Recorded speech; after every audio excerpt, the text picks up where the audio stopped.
I think. Alrighty then. Yeah. We're live in 3, We're live. 2, 1. So, God, right, cut.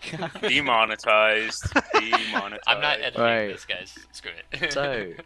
So you all wake up one by one, and well, it's very hard to judge the time you're in the depths of a dungeon. But you all wake up where you last slept, outside the quote unquote front, I suppose, of this little dungeon, having boarded yourself up from any surviving members, and there were quite a few. The dungeon before you. You've all been rested, you've all regained your strength, and you still have a dungeon to clear. I trust you all remember everything that fucking went on before. I did send you all a recap. Yes. Okay. So, the dungeon's yours, I suppose. We'll spitball it. So say a thing, and we'll see how it goes until you run into people that require you to kill. Alright. Well, first off, guys, I would like to say, the other day was kind of hell. We're gonna stay silent for 1 second. Oof. I actually like to go into the other room and just kind of check out a few of the things, see if we missed anything in here. I'd like to keep silent in case there are people around here. Well, right now, I should have covered up this room, but it's empty, so fuck it. Yeah. But yeah, in the room you just hopped over, okay, you don't need stealth, it's quite alright. But yeah, from the looks of it, it's just some tables, some stools, a bar, and of course along the side there's this big sort of mosaic of this big old fucking snake, big old pipey boy. And well, it's fairly unremarkable outside of the fact it's a really intricately done the sort of mosaic of a snake, and I'll need you to roll an investigation to give you some more information. Oof. Here we go, guys. This is the start of my amazing roll. So. Well, with a 12, you can see it's very well done, but it is unfinished. It's dust from the sort of the what do you call it, the concrete stuff, the sticky stuff you put mosaics into, so the stuff that sets the mosaic in place. This is dust from that as it's been sort of drying, and there's parts of it it's all sort of dusted and fallen off a little bit, and sort of by your feet as you're looking at this big mosaic, there's a bunch of sort of supplies for it. There's a big bag of mosaic tiles, and some tools used to like carve them to shape, and a little pot of this completely forgotten fucking word, like this gristle you stick mosaics into. So it's unfinished, essentially, like 95% of the way there. For something or someone or some things interrupted them. Couldn't have been us. Well, if you'll remember, they boarded that up before you got there. Boarded the people waiting before you got there. Yes, that is true. But beyond there, it's a pretty unremarkable, arguably makeshift sort of recreation area outside the entrance to this dungeon. Yeah, I'll just chill here and see what everyone else is gonna do. Yeah. Thing you people want to do? I want to say that the only reason that it's not letting me pick anything other than champion is because the rest is third party and completely overpowered. Thanks for that, Riz. Big bad snake, kaboom boom. And with that, you've solved my snake puzzle. Like, is that you don't want to say anything? Poke about? I mean, Terethil can, I guess, I'll roll for him for fun. Let me pull Okay, I'm just gonna say, I'm probably gonna put a stop on you going, oh, I look at this thing, oh, you got a 3. Oh, well, Tarathiel looks at this thing, oh, he gets a 19, and therefore, I'm just gonna say you roll once. I'd say you can message him and he, or I'll message you, you get him to roll and it was essentially Can the I afterlife. can I intimidate the snake on the wall? Yeah, go ahead. All right, intimidation. So you're there. You fucking Got him, glare, 19. You glare right at it. You give it the steeliest stare you could muster, and you're just woken up from possibly a concussion state. You just stare. Maybe the concussion is leading into this course of action. Just staring real hard at this mosaic snake, and I mean, he offers up a stiff resistance. It's a tense Yeah, standoff. he has a stone cold stare. Yeah. Nice. You're not sure who's gonna break first until eventually you realize it's a fucking mosaic on a wall. Gonna do a backflip and impress the snake. Can I do a performance check for the snake? Yeah, do an athletics check. Isn't it acrobatics for a backflip? Acrobatics, my bad. So I was going to say acrobatics and then said athletics. Ah, Okay, shit. you step on the stool trying to get at some height because you're a fucking massive dragonborn clad in armor. You try and do a backflip and just fall on your face and take D4 damage. Shit. D4. You take 2 damage. All right. Terry Phil at this point, I just imagine 39. Just, doing a very slow, unimpressed clap. I think the universe at large is giving you a very slow, unimpressed clap. You just hear it bounding in your head. And don't worry, I'll eventually figure out an accent and whatnot, a voice for Terithiel. Oh yeah, to not make him sound like Raziel. So, Kim, you're checking out the summoning chamber. Yeah, I'm just like taking a good look at it because in real life will fucking forget this in a second, but my character is trying to memorize the pattern basically. All right. You know what? Roll me a history check. Oh god. Can The I? one thing I'm not proficient in. I was about to say, can I help him give him advantage? But I guess it doesn't matter. What, you give him a reassuring pat on the shoulder so he does better? Yeah, sure. Like, You got. I'm not sure that's you how it got this, works. man. Unless you can tell him history, you're not going to assist him on his history check. Oh. And no, it just looks like a weird triangle made out of blood. Yeah. And I will note, you should, just in case you haven't pieced it together, you originally, I mean, it's not like I'm giving you the answer, you've probably forgotten. You're originally tracking down this caravan that was left at the wayside of the road that was in front of you.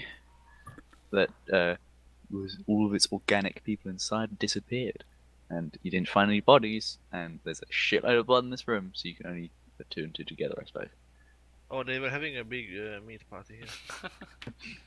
Well, I It's mean, the Carnists' annual festival. They celebrate meat loins and steaks. you know, some of us have fairly low intelligence, so I don't know if we'd be Well, All right. it Wait, was wait. more out of the fact you probably forgot. So. I do recall fighting a druid before we came into this room, so or a magic user of Yes. some sort. There was a druid who's like, I don't know, slumped and partially Can decomposed. Can I just punch the shit out of the snake on the wall?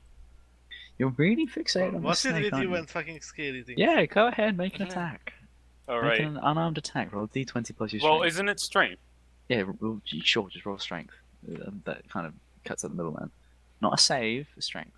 Oh shit. Actually, Just click on strength. And Wow. I'm pretty sure it's functionally the same, but for posterity's sake, yeah, sure, you hit the fucking.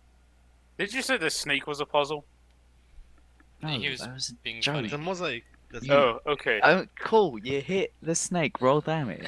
Whatever unarmed damage is. It's his strength and his modifier, or is it? I believe it's like Strength one, is the modifier. one plus whatever your modifier is for strength.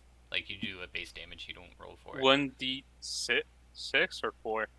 No, it's gonna be 1 plus say like I've got a say like you got a +1 to your strength. It'd be 1 plus 1, which is So you do 5 damage. 1 plus the 5. You do, yes, 5 damage to this wall. Epic. And sure, it fucking you. So you scratch the paint. so emboldened by your sort of the universe that witnessed your horrid backflip, emboldened by this, you sort of gather yourself, give another steely-eyed stare to this fucking mosaic, rush forward, and punch straight through the center of it, and I mean punch through. because it is hollow. And breaking open the hole you've made, you realize there's a sack of gold and you have 100 gold pieces. Congratulations. Hey. Bro, I can't imagine. You solved my snake puzzle. I got what I came for. God is with stupid people, I swear. Yeah, there so we go. I'm It's gonna. I guess I'll take Kimmy with me again to kind of scout out these corners. You know, I just wanna like literally like lean out like fucking CS:GO peek, Okay, like quick stop. peek. Once you get to where you 80. all are now, Yeah, exactly. I'm gonna have to ask you all make dexterity saving throws. Oh no! Dexterity saving throws. This is gonna be easy. Is this how I say? No, that's the Oh check. fuck! That's the same. This is just like the time. This is just like back then. Okay, so Kimmy, I suppose out in front, you weren't exactly in the full front of these are 4 spears essentially attached to either side of the wall, poking out and interlacing almost. Do I need to? No, we should have roll done a for, perception check. Terathiel? That's also a good point. That he should be following you. He should be fine. So I'm just going to edit and give you editing permissions. Oh, I mean, his is a base roll. Okay, well yeah, that's actually a fair point. So okay, everyone but Kimmy, sort of Scooby-Doo style, like sort of right behind each other, sort of tiptoeing along this quiet hallway. You hear a little rumble to either side of you, and 4 spikes come out and cut you real good. And Kimmy, you sort of jump out further into the hallway as the rumbling starts. I'm just going to move you there because it's important, because you see. Wait, how much Hold damage do on. we take? I'll sort that out. You take D6. You'll take that, so you'll take 5 damage. Oof. Polygon reveal. You see. Sorry, having having the place as dark it is kind of annoying because I can't see very clearly the stuff I'm meant to be showing you. Hold on. You Okay, also let's start. see up to and down this corridor. See this. Wait, shit! I did it wrong. This, this, Yeah. and also nearly there. This, and this. Wait, I did it wrong again. There we go. It's a bit scuffed, but you know, fuck it. You see that. It's a bit scuffed. And the fortifications here are pretty meaty. It'll take quite a bit of work to get through them. Drink time. Okay, do you reckon you can punch it again? I could probably just lift it up. I will also ask Kimmy, as he's there, right at this moment. Get back there, Resia. Yeah, I was Kimmy, gonna as he's say. right there, you do hear some. I'm gonna have to ask you to roll a perception check first off. Alright. Perception. There you go. Oh boy, with that, you hear Nice. down south, down the corridor with the stairs, you do hear some voices, and we'll get to those later. And up here, you do hear up north past the fortifications, you do hear some squabbling, some sort of jeering and sneering, typical of goblins. And down below, you hear a conversation. And do I recognize the language? They're speaking common down there. Ah, alright. You can't And quite they make don't out. have any heavy accents or something like that. No, you don't hear Commissar Barilov talk about like Yeah. the Soviet invasion or anything like that. You just hear some muffled voices, and you do hear them quite clearly down there. But you can't quite make out what they're saying. I'd Yeah. do this again. Can I? We didn't talk about hand signals. Fuck. About what?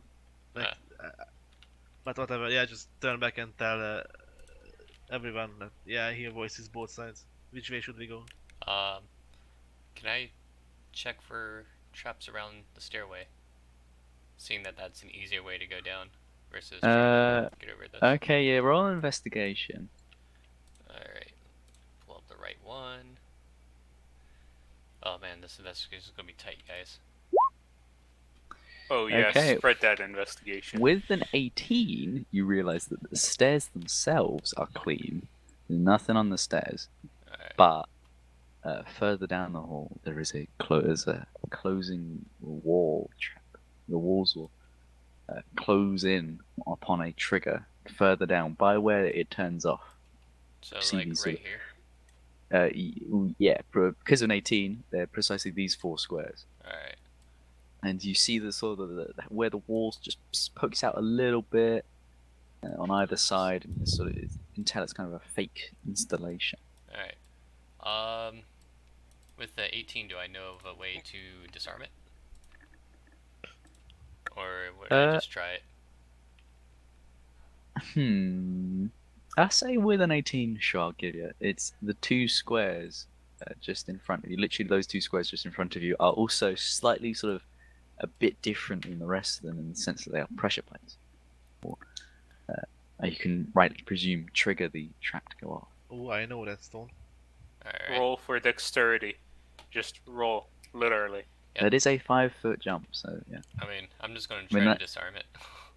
Okay, disarm it, then what would that be? Would that be also investigation? These tools? Yeah, sure, use these tools. I mean, this is kind of gonna. Ooh! Remember last time you critically failed with your thieves tools and I made them break? And this time the same thing happens and they're broken again. You're trying to. So there's these 2 pressure plates on the floor. So you sort of go prone, you crawl up to them, and you're trying to gently sort of lift them out of place as opposed to press them down. You're trying to get some leverage with your lockpick. I mean, these are thieves tools, they're not exactly designed for this. It is a very fine installation of these pressure pads. And you try and get any jimmy you can and just And then just click, click, snap, and it's just broken. Well, Can I try to intimidate the pressure plates? No.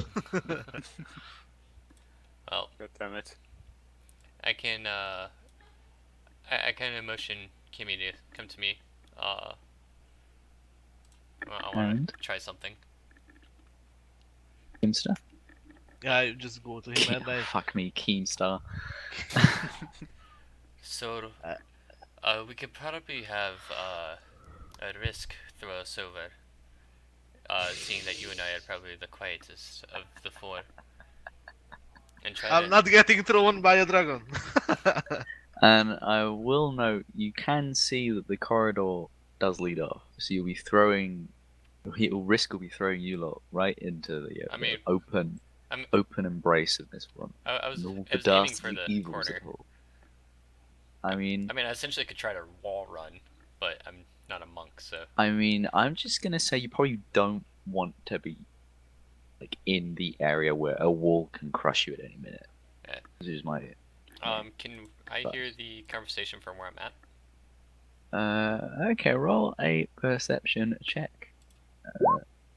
DC will be a lot lower because you are closer. Yeah, okay. With that, there is. You can definitely tell there are 2 voices speaking. Not necessarily 2 voices, not necessarily 2 people, but total. I mean, but there are at least 2 voices speaking. Oh, One of them's a lot more gruff, speaking to some a lot more Ragdian, also kind of gruff. Thanks for the interference on your microphone. No, and they say there's you can hear some sort of foot stomping around, almost as if this person here is a bit angry. He's pacing back and forth. You hear, and he says, We've been here for a week now. There are bandits right outside and out in breach, and they're about to kill us. Tell me again how this is worth the trouble.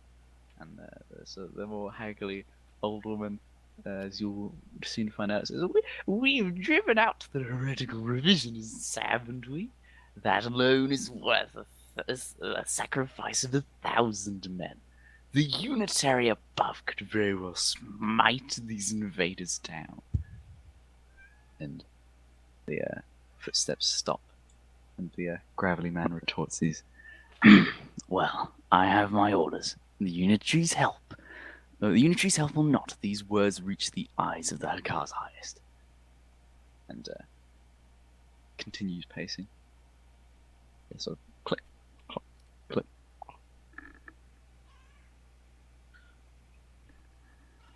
And that's it.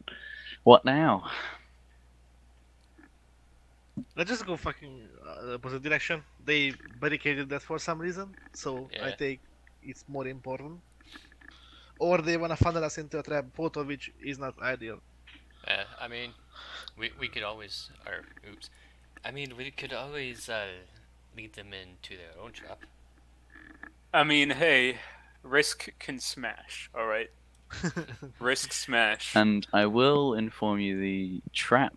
You noticed the only triggers you saw were the triggers right in front of you. There are no Remember these- triggers on the other side that can then trigger the traps. If anyone were to run through and trigger the trap, they'd be clear of the trap by the time they triggered it. So Yeah. But Oh, that. Oh, yeah, this is a my one-way idea street. is Let's not do this, they, boys. they wouldn't be able to do it by the time that like an arrow comes flying and their way. I mean it is still solid stones. You're not exactly going to be able to like hit the pressure plate and then they go and get crushed. It's going to be quite if someone's already running towards you, they can probably it's more of a safety measure as opposed to a offensive one. I mean,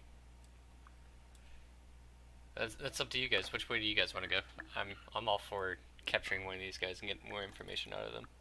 I wanna go through the barricades, to be honest, but Can you Misty Step yet or anything? I got a better idea. Can we see past this barricade? You can only see what you can see already. Right. I mean, you can't see any more past it. Well, in that case, let me get Tarathiel's information in here so I don't have to constantly click the damn character sheet to see if it hits.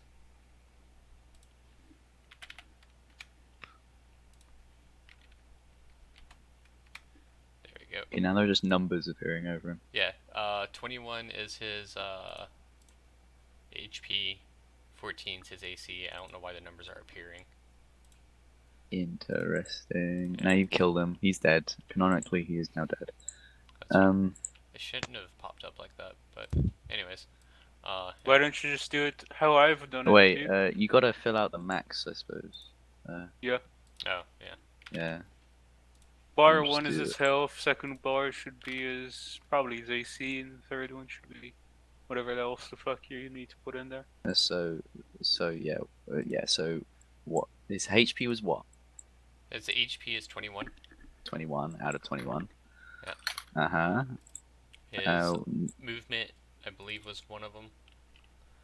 30 and 0. So I'll put the AC before the movement, which is what, 14. Yeah. And no bars for the rest of them because they're not needed. Right. And I don't know why it's doing that, but we get what you mean. Yeah, I got it. Alright, so I want to actually move Tarathiel up, and he is going to use, since we have it now. Please tell me he put it in here. So if he didn't, I'm gonna punch him in the face when I see him.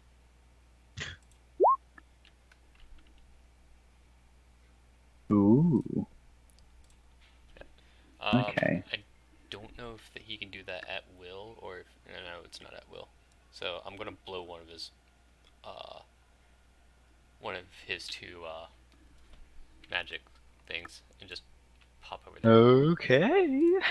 As Tarathiel is teleported there, let me just polygonally reveal what he sees. He sees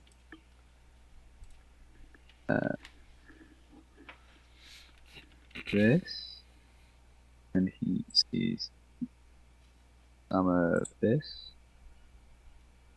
He also sees. Hey guys, I may have just killed my brother. Also sees more of this. And I'll finish that off. But yeah, there are 3 goblins here, and they're just sort of squabbling away. Alright, They do not spot him yet, right? yeah, I didn't have him come Yeah. around the corner. They haven't spotted him just yet. Well, in that case, I'm gonna have him. I'm really off my game with the polygon reveal. Used to be, I was so much better last time. Now, would yeah. it be easier if he helped with the barricade from this side? I mean, it is just a pile of furniture, basically. Tables, benches, random miscellaneous wooden stuff. It's going to be equally as difficult, really. He's gonna use his. I'll have him. I suppose I will say you can probably get advantage on a check if, like, say, Risk is clearing the barricade and Strathiel is assisting, because he would be. Let me just yeah. fucking smash the shit out of it already. Yeah, it's about to happen. Give me a second before you do that, though. He has a. Yeah, here it is. He's going to use his invocation here, which needs to be changed. Which Actually, one? no. Mask of Many Faces. He's going to make himself look like one of the goblins. Alrighty then. He's going to be a really tall goblin. Well, no, it changes your size and stuff. You look convincing like a goblin. Alright. And what's he gonna do? He's going to start helping take down this barricade. Okay, and is Risk doing that, I suppose? Yes. Then Strength check. Yeah, Risk makes the strength check, but with advantage, because Oh, no yes. need. So you see Bro. Trethiel on the other side through the holes in the barricade. He brings his hand over his face and immediately transforms into a goblin. And you don't give 2 shits. You know, you haven't even waited for him to finish as you start throwing benches and tables behind you sort of down the hallway. I'm not going to make that a thing. Don't worry, it's not going to be an obstacle or anything. You just throw these pieces away. Like, you don't even know why this barricade was there in the first place. It's not a problem at all, and you clear this with no fuss. Nice. But with that, all of the goblins are going to be like, "What the fuck?" and immediately run around As soon at as a they cost. do, as soon as they do, he's going to cast Eldritch Blast. Okay, this will be a surprise round if it doesn't kill them all, I suppose. I'm trying to. I have to pull up the stuff on a different website because he doesn't have it in on Roll20. But it's going to be. I mean, I will say these people don't pack much of a fight. Yeah. Let's see. What the fuck is going on here? So Eldritch it's a- Blast. I am firing off. Yeah, 1 beam. At the first guy. That's to hit. Yep. Does not. Oh. Well then. So what is it? You're firing a beam. He fires a beam that does force damage. I'll finish typing it out here in a second.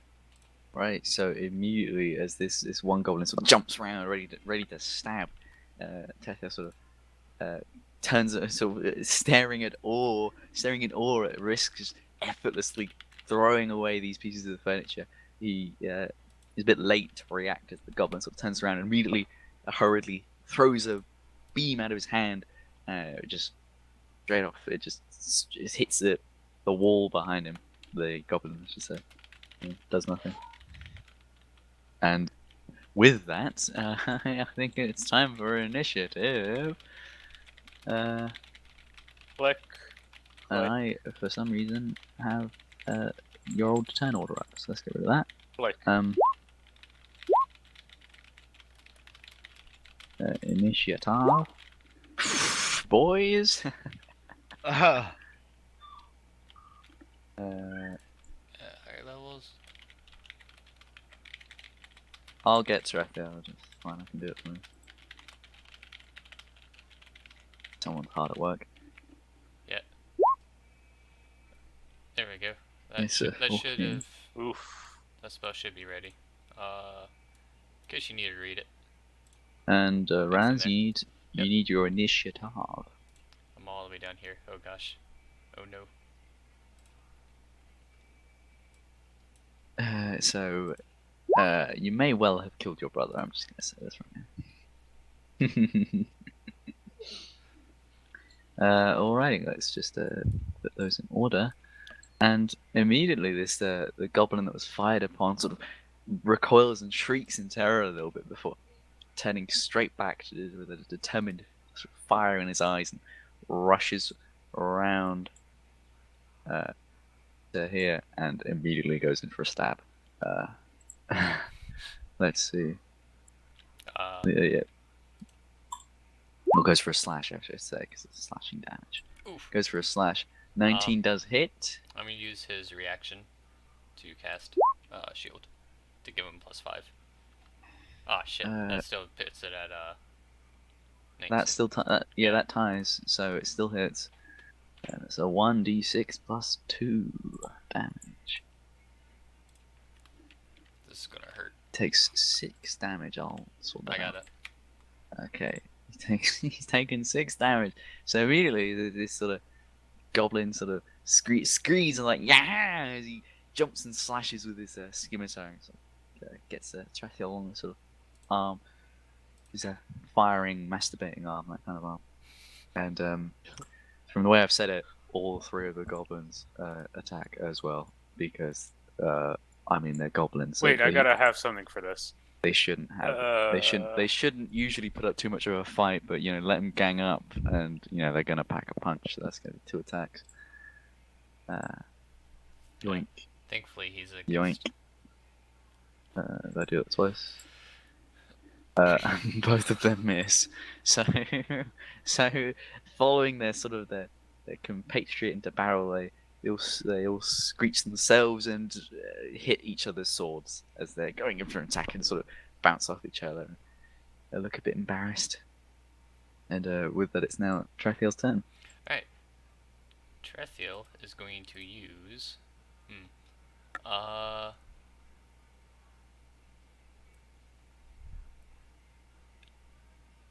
Let's see. Is this what I think it does? The world waits. Yeah. He's going to use Blade Ward. Mm-hmm. Which gives him resistance against bludgeoning. Yeah. And all that.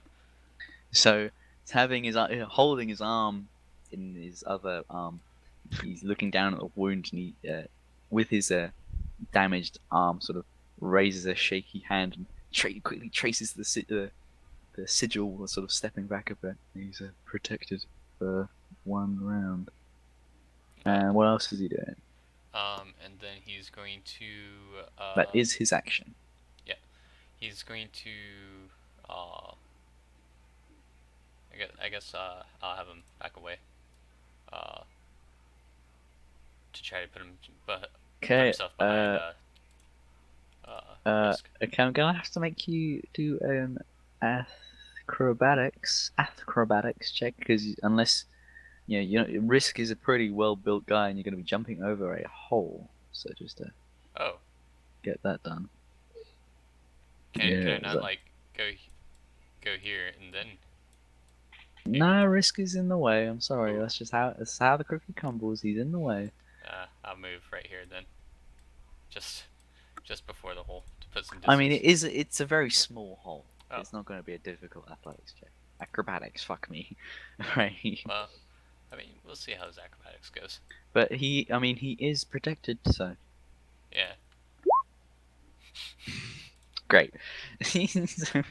so, holding his arm still, with a sort of faint aura surrounding him, swirling around him, protecting him from damage, he turns and nods to Risk a little bit before trying to jump over this hole and gets to the other side and gets his foot stuck. And he takes D4 damage just from getting his ankle grazed.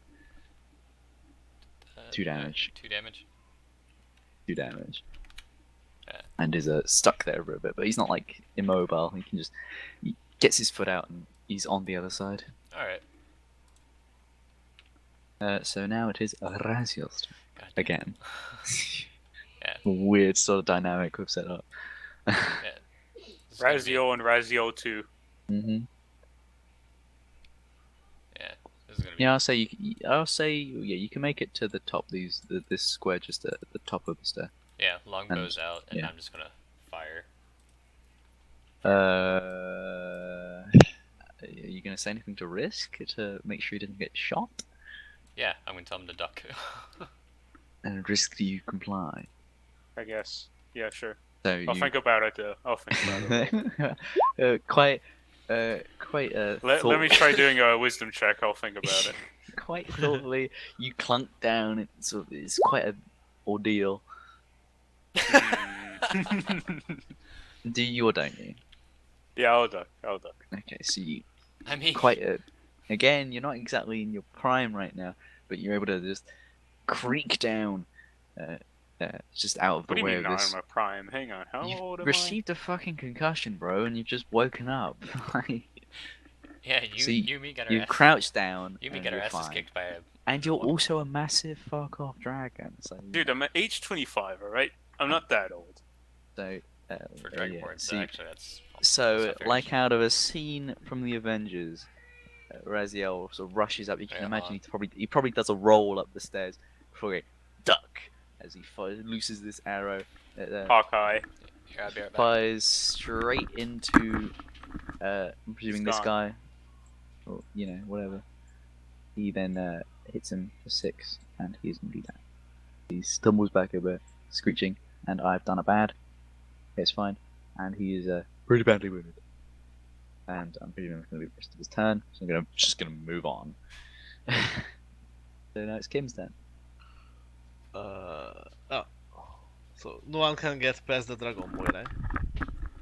I mean, you Alright. can, and I would just say you hit the goblin and you hit him for pretty much all of his health, and he's pretty badly wounded. Now it's Kim's turn, unless you wanted to do anything. Go over to. Well, I don't know if I have enough movement to go that corner. Nah. I was going to like move over and bonus action hide. Nah. Yeah. All right. I'll chill then. So Kim, it's your turn, and I mean, you could if you asked nicely enough, Kim, get around him. Yeah, can I run that much anyway? Because Your movement speed's what, 30? Isn't Yeah, it? it's the same as mine. So you can get up to where Raziel is right now. Alright, then I just try to fit past him and stand in front of him for a while. I said get where Raziel is right now, so there. Oh, that's Raziel. Alright, yeah, I'm fucking confused, but Yeah, Look, man, the twins. Risk, Raziel. Risk, Raziel. Is, How I feel. kind of a But, poor yeah, choice of names, but you know what? I unsheath my weapon and I just run back to fucking Run back Viper, to fuck it. Run back to the gang. Gonna do Sniper like Viper. you're gonna do like maybe your class ability and help people maybe. Cool. They don't need my help. On to Risk then. The powerhouse. Alright, here we go. The brick house. The shitstorm. Alright, so, how far is it to get up to them? I'm going to use my roguish 20. inspiration. 20 feet. You can do it. 20 feet. I'll move up. I think that's within... How far? Yeah, it's within 30 speed, so that's one action. Mm-hmm. Well, that's just. Too movement. And now, I'll use...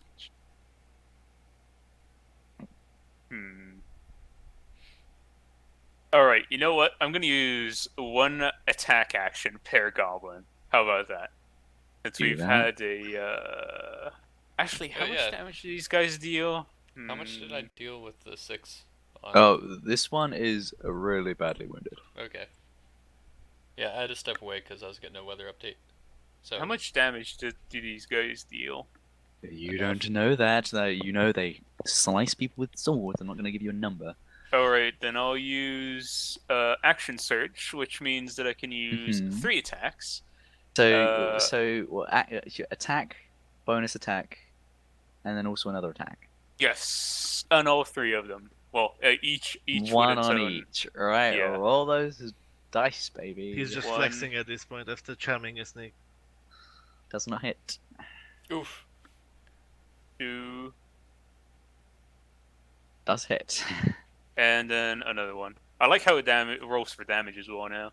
Oh yeah, I set the it's a saying, and Viper made it clear to me. So I was Oh. like, okay, I'll just set it for everyone. So I guess not the goblin So on the yeah, left. yeah, determine your order, and I Well, should. goblin on the left is the first one, so not so just left to right. yeah, left to right. Right. So yeah. So okay. So with your so you fucking charge up this fucking hallway, and without even stopping, you raise your longsword to swipe at the one. He sort of jumps back behind the wall as immediately as the longsword finishes its arc. Your short sword is carrying on, slicing the middle one across the neck, and you get him fucking good. His neck is nearly split in half as he stumbles back, fucking dead. And to the other one, as you're regaining your stature with your longsword again, you bring it down onto the last one and fucking cave his head in, and he is also dead. So that's quite an effective round. And I guess that's all for me. Oh yes, I'm not letting you do anything else. This goblin's just gonna like go ape shit. I could use the bonus action to throw my hand axe. Well, the No. bonus action was your offhand. No. Yeah, no. That was your I'm So- shit. joking. I'm joking. So this goblin. Oh, actually no. You have. Oh wait, you have I a just sec- I you have just a forgot second- to mention. You have a second. I bonus forgot to action 'cause mention. your action surge. I no, I forgot to mention something. Improved critical. I do I do critical hit on a 19 or 20 roll. I could have done so much more damage. I think it auto rolls crits. No, but I Oh, used action surge for the 3 attacks. So that's all. Yeah. Okay, just remember that, I suppose. Because with your longsword, with both it's a +6. So whenever you roll a that would be 9. Whenever you roll a 25, no, you've actually critted instead Yeah. of 26. Yes. Yeah. Yeah, you just missed it and by also 26. by 1. Yeah. So the 24 is actually 18 +6. So if you get 25 or 26 roll, then that's a crit. All right. Yeah, this goblin, I don't know. Don't let him Uh, run. I mean, what's the command again? It's like GM roll. Yeah, slash GM roll should be.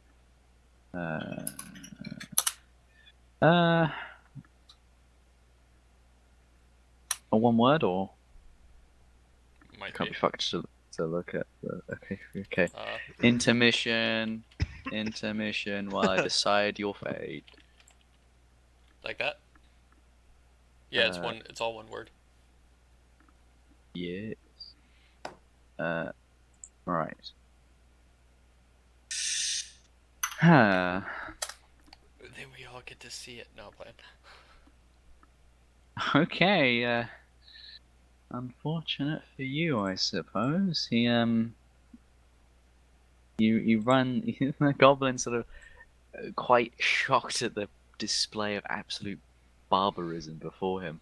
He he sort of steps back a bit and shouts down to the room you can't see in, and 4 more fodder come in. 4 more of these boys. Yep, 4 more of these boys rush out. I'm selecting all sorts of things. All 4 of these boys rush out, ready to duel. They're also waiting in the wings there. But for this, I'll move them all up, but they won't attack because it's a bit bullshit thrusting these enemies on you. But there are a lot of them. And bearing in mind, all of these are untouched, and they're all sort of, you can tell they're not exactly the creme de la creme, since they're all bundling up in front of you. But there they are. And it's now Tranquil's turn again. Yeah. Oh, so- it's more guys? Sweet. Yes. Maker's like, wait. It was going a bit too easy, so I thought I'd see how many I add and forward the number. These are humans, right? The 4 that come onto you were humans, and sure, you recognize them as her company sort of fodder. Oh, sweet. Even Here better. we go. Terrafield's doing another Eldritch Blast. I'm a defector. This is gonna be fun. Let me make sure Yeah, when I yeah. do So this. yeah, I was just gonna retcon this. Sorry, just there. So the goblin shouts down into the hut to the rest of the room, and these four guys come storming out. And the first one to spot you, Risk, is traitor as he draws his weapon and rushes towards you. Oh, sweet. TR8R. Yeah, the Eldritch beam, whatever it is. Oh wait, what am I doing? Is chainmail heavy armor? Oh my god, it is. Sweet. There we go. Good to know. Give me 1 second. Yes. Alright, let's see if I fixed it. It's not what I wanted. Alright, so Take your time, love. It's only being There we go. only the world way. that's what I meant. That's what I meant to do. So who are you targeting? This guy in the back. The guy in the back, and a 16 and does hit. And then I don't know if you want to take that damage that I typed in. No. Alright. Hopefully this is higher. Well, you know, so when life gives you lemons. So brushing off the splinters and wood stuff on Tarathiel's ankle, he sort of regains his posture again and flings another beam straight out from his hand. I'm not sure if he's got any spellcasting implement. I'm just going to say it's hand. He focuses with his sword and then casts it from his hand. That's kind of how fair it's enough. gifted to him. So he just weep as this beam fires out from his hands and catches this scout at the back. The goblin in front sort of ducks, but catches the scout sort of on his shoulder. He's taken aback a bit, and but regains himself, and he's hit pretty usually. So with that, it's now Raziel's turn. Okay, we really need to sort this out. I'm going to actually hold my action until Risk starts engaging. Oh, actually, no. You go I into take- Overwatch. I take that back. I'm gonna strike that same guy using with my what? using my longbow. Alrighty. Since he hasn't gone, it's at advantage. Oh, fuck me! I just remembered. Oh god. Well, it's good. Both hit and 12 actually. Yeah, 12 thunks him. Where the beam sort of took a little pinhole out of his shoulder. This arrow promptly follows up, makes a much bigger hole, and he twirls around and falls back down. Dead or no. I'm gonna go against that wall and cunning action. I'm going to hide. Alright, I suppose. It's now Kimmy's turn. Maybe you want to like do your class ability and like inspire people. I wanna inspire Risk, I think. How do I do? This is the first time I'm inspiring anyone, I think. Holy shit! I mean, you got 4 fucking uses because you're So. fucking Yeah, I insane. know. But how do I use it? Do I just I press think, it or... yeah, I think you just click it. Oh no, it's like what is it? D6, isn't it? Yeah, Yeah. 1d6. So it's just add a D6 onto like attack roll. It's attack or damage. You can choose. what you Attack, use it. damage, and ability, I believe. Yeah, then Yeah. I just inspire So you give Risk. yeah, you give one of them to Risk, and Risk you now have an extra D6 you can add to a damage or whatever roll. Yeah, basically any roll except damage, I think. Like, any Yeah. check. Yes, any check. Sorry. Yeah, any ability rolls except damages. Yeah. Pretty much Is this an action or a bonus action? Bonus Giving action. inspiration. So Then I will use my yeah. action to just walk closer to Risk as well. I give him inspiration by just tapping his shoulder and saying, "Bro." Yeah. And just that's it. Bro That's my tapping. moments. I like that. In character, yeah, sure, I like in character inspirations. That's good. Whenever, especially as a bard, whenever you like intimidate someone or whatever, I'd like you to. It goes for everyone, I suppose. I'd like you to actually, if you're saying something to someone and it's like a check, I'd like you to say the thing. So if you're persuading Yeah. someone, you need to say something that persuades them. So Or if Um, you want to inspire us, sing us songs Yeah. and stuff. Yeah. If you want to inspire us, you gotta walk up, you can tap on the side and go, bruh. Bro. You know, And I wanna. you see, yeah. So it's not only the music that inspires people. For example, I wanna make it so that everything can Of be. course, you are just you are Jesus Christ, so everything you do is inspirational. You see, Risk, you turn around and you see this, and you sort of imbued with a much more fervent energy. And it is now your turn, actually. What's second? And I will say only 2 are within range. It's the goblin and the first scout are within range. No weird fucking 3-action fucking attack things. Oh, Ugh. right. Well, I mean, I ran out of action surge. So, Good. oh, you know what? This is a good time to use breath weapon. Son of a gun. 15 foot, that hits them all. Makes a dexterity saving throw. 8 plus your constitution. So what's the DC for that? 8 plus your constitution modifier. So what would that be? 1 second.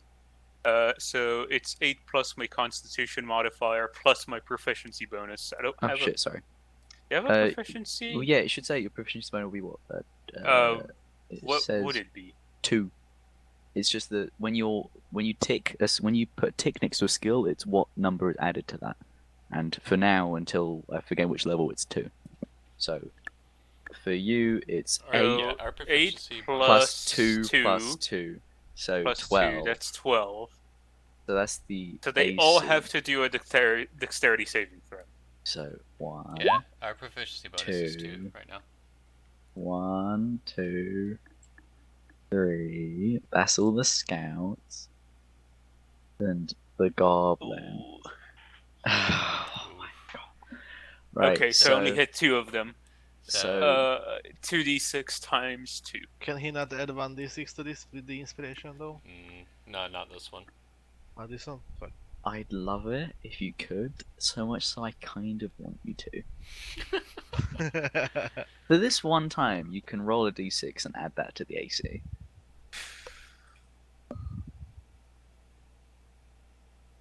Holy 5. shit. So Now Oh my they god. fall. Now 17. Yeah, hits it's them 12, so it hits them all. I love it. 2d6.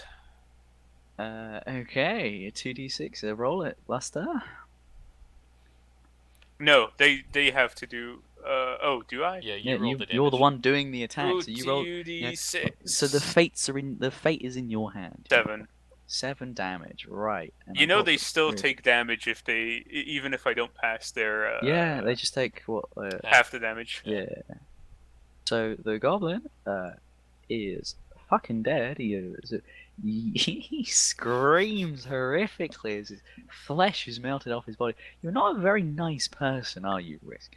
And he So the starts goblin- also screaming in German. Don't forget that. So Has to add the the Alex? goblin, the goblin, You know, the World War II authenticity. the goblin runs around, spinning around, screaming as his flesh like seeps off his bones, and he collapses, falls face first, dead. A 7 for everyone else. Takes they're all hit pretty badly, and they all sort of scarper, but none else have died. So now I know it says goblin, but I'm just gonna say enemy turn because I throw a lot of low-level tat at you, so yeah, it's only fair. And so again, quite perturbed at the show of barbarism, the scouts all sort of look at each other before realizing you're recovering your strength, so you're now weak for a moment to strike, and they're all gonna bundle around. They're gonna run. One's gonna be bearing down on you, Kim, and the other 2 are going to be on Risk. And okay, so the first one is gonna do a multi-attack. Short. Presuming none of those hit, Risk. Nope, none of those hit. So the second one is going to do multi-attack with 2 short swords. Doesn't hit. And hits. The second one does hit, so that is a 6 plus 2. 6, 7 damage. 7 damage. That's nothing, dude. And Kim, guess what? The other one's gonna do a multi-attack. Yep. Yeah. Good luck, Kim. 2 short sword attacks. That one Ooh, definitely That does one hit. definitely hits, yes. And the other one doesn't, right? No, mine's 14. Yes. 14, sorry. You take 3 damage. Oh no, shit, 5 damage. My apologies. It's the dice said 3, but you know, I forgot there's a plus 2. Actually, wait. Mhm. Don't I have the ability to? No, I don't. What? I thought I had the sort of ability to protect people from damage. No, that's if you have the protector and you're using a shield. Yeah, you gotta be using a shield and be doing. Right. You gotta be the protect type, and you're not. You're great weapon, I think. No, I'm dual weapon. Yeah, use dual two- weapon. Yeah, two weapon. yeah, two weapon weapon fighting. So you need to pick a different fighting style. Yeah, Kim, you take 5. Risk, you take 7. I've already added the damage for you, Risk, because that's where I wasn't. Yeah, that's all their turns, and now it's the Trathil's turn again. Yes. We're going to just be having some bells go off. Right.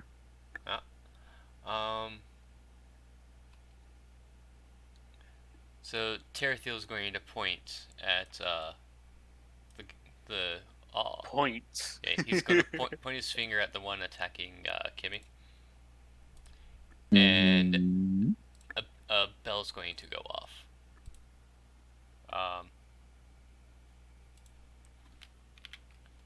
And So there's that there.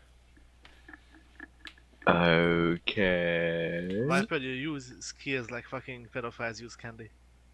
Ooh, that is actually a really good one because they're all damaged. Yes, but only So- the one must make the wisdom saving throw. DC Yeah, is just the one. DC, I think you should already have that like as a 12. spellcasting thing. Yeah, I don't know why it didn't pop up. he just not making it, and so the one bearing down on Kim, right? Mhm. He takes 1d12. Right? Yeah. I don't quite. It's like the sound of the bell kills him. I suppose he like I don't know. Fuck it. He hears this bell and he's like, what the fuck? And then immediately he ages 300 years in a second and is a pile of dust and bones, and is fucking right well dead. And is that it for your turn? Yes, that would be Cool. his. Then it's his turn. Now it is my turn again. And now it's the Viper's turn. I'm just also. gonna make this very simple. Pop around the corner, fire a longbow at Again, are Yeah. you gonna? I mean, I was kind of because you already rolled. I'm gonna have to ask Risk to make a check, make a dexterity save. Because I mean, you just Dexterity save? loosed that thing straight off. So I mean, Hey, I'm dead. I didn't even hit your armor class. yeah. I mean, the thing is, like, you're not firing at him, so you're firing at someone else, but he's in the way. So I wouldn't say that's necessarily an attack. I just devise the AC for that save would be your chance to hit, and you could also argue because that doesn't hit, the 10 doesn't hit, it instead hits Risk. So, yeah, roll damage for Risk. You just plunked him in the back of the shoulder. Wait, who's Actually, supposed to roll damage? it already rolled damage 10. So, yeah, fuck it. You take down 10 damage, Risk. I forget. 22. Still, I forget just it reached the also- level that everybody else has. Yep, I forget it also rolls damage, but yeah, because it didn't hit, the original attack didn't hit, and he didn't make the AC, which would be the chance to hit. I'd say that hits him. So, yeah, I'm not Alright. that mean. It makes sense. There's methods to my madness. Is there anything else from Raziel? Nope, I'm just going to slink back. You're just gonna slink back and go, oh god. Nice. Yeah, you're a shroud. Even in a featureless stone dingy hallway, you are invisible. But yeah, it's now Kim's turn. And yeah, you can, Kim, you can move up over this, what was a man, now it's just a pile of dust. You can like move up over his corpse, I suppose, so you can get in range. Dude, wait, hang on a second. I need to check something. Should I Continue wait on, for to. you? Oh, alright. Yeah, I still have my longsword in my hand, right? Yeah. Actually, wait, no, I have a spear. Fuck. Oh, well, Wait, no, I have both. Yeah, I have a literal weapon armor create. Yeah, this one. Sure. Yeah, can I Pokeboy the one closer to me? Yeah, with your spear, definitely. Yeah. And yeah, you can do that. Yeah. You sort of pass. You see this arrow thud risk in the back of the shoulder. And you're a bit surprised, but I you- just turn you- back and say, yeah. bro. bro, but not in an inspiration. Not an inspiration. Exactly. You don't see me. Turn around to stab at this scout guy. So roll it. Yeah, that hits. And there's this so. And yeah, you hit him, and he's pretty badly off, but not dead. So with that, it's now Risk's turn. Bear in mind, you've just been plinked in the shoulder with a arrow. So how did you Oh, deal it's with my that? turn. Yes. Well, first off, as a bonus action, I do an intimidation check against Raziel for hitting my fucking back. You don't see me. Okay, now I'm letting this happen. 22. What Sorry. would It that is a be? personality trait as well, so. I'd say wisdom check, just to contest that. Oh yeah, he has to do wisdom Yeah, check. so beat a 22 with a wisdom. Okay, he's intimidated. Sweet. What else? I don't. So Risk turns around and you're still peeking. Like, sure you're more hidden, but you're still peeking, and you just see this deathly stare. With the fire still licking out of his lips from his flame attack and smoke rising to the top of the dungeon. He gives this just this indescribable stony stare of death right at you, and you are scared shitless. So, anything else? You're just gonna prove a point, or? Yeah, I guess. I mean, I'm not gonna waste more on that. Yeah, I was gonna say if you did any more, I'd say that'd be your action. Yeah. Yeah, you sure showed him one. Now back to the fighting. Yeah, the stare is almost as like a watch this, you fucking mongoloid. You then turn around to, no doubt, unleash some Do barbarism. weapon fighting is technically two different attacks, right? So that means I can actually hit two different targets. Yeah. Essentially, when you're dual wielding, until you get the 2 attack actions, your first attack action is your normal action, and then your bonus action is the offhand. Which I don't know at the moment at this level if you. I think attacking twice is just that ability. Because without it, the offhand attack shouldn't have the ability modifier, but because of that, it does anyway. So it's just 2 attacks. That's fine. All right, But so one as an attack, one as a bonus action still. longsword on the left guy. Starting to get into a room, aren't we? That doesn't hit. It doesn't. Wait, no shit. And That does hit. My apologies. That Short does hit. I sword was on thinking of something else. the That second one doesn't guy. hit. So hits with the first, doesn't hit with the second. Left to right again? Yeah. So, yeah, with the first one... they Oh, took- an action sword. I don't have any more, so I'll turn that to 0. So yeah, the scout on the left, you... again, still quite literally fuming, you turn back to face these, again, also pretty scared shitless scouts as you fucking wallop this guy on the left, right in the sort of the shoulder, trying to cleave his neck off, but you only sort of get quite a deep gash across his neck and down his upper abdomen, upper chest. Sorry, the abdomen's a different thing. Yeah, you swipe across there and pretty gnarly cut, and he is damaged but not dead, and the other one you just miss. All right. Now it's their turns, and I suppose There. You mean his? Wouldn't it be? Or he's the left guy still alive? yeah, he's still alive. He's not dead. Oh, He's pretty mangled. But yeah, these guys, guess what? Now seeing the threat, are just going to double mod the attack. So 4 attacks in total. I'm just gonna skip the pleasantries on risk. Nope. Nope. I don't know. Do they all miss? Jeez. what? Oh, they're attacking me? Yeah. That's 16 is exactly my armor class. Okay, so 2 hit. So Yep. that's 2 of these. Nice. You take 8 damage. This is why I throw so many at them, many at you, because you can just fucking wipe them out. It's real simple. All the XP yeah. though. 14 health points. Hey, you're at my oh no. Still, So yeah, they basically just start hacking at your wrist, just trying with every last ounce of energy to get something, and they don't. Besides some extra cuts. And now it's Tarathiel's turn again. Yeah. Gonna be doing this again. On we'll do the guy that. Do I have visual on the guy around the corner? Or someone around the corner. Tarathiel, yeah. You mean he's like hitting risks. You do see him. And I saw wisdom. Yep.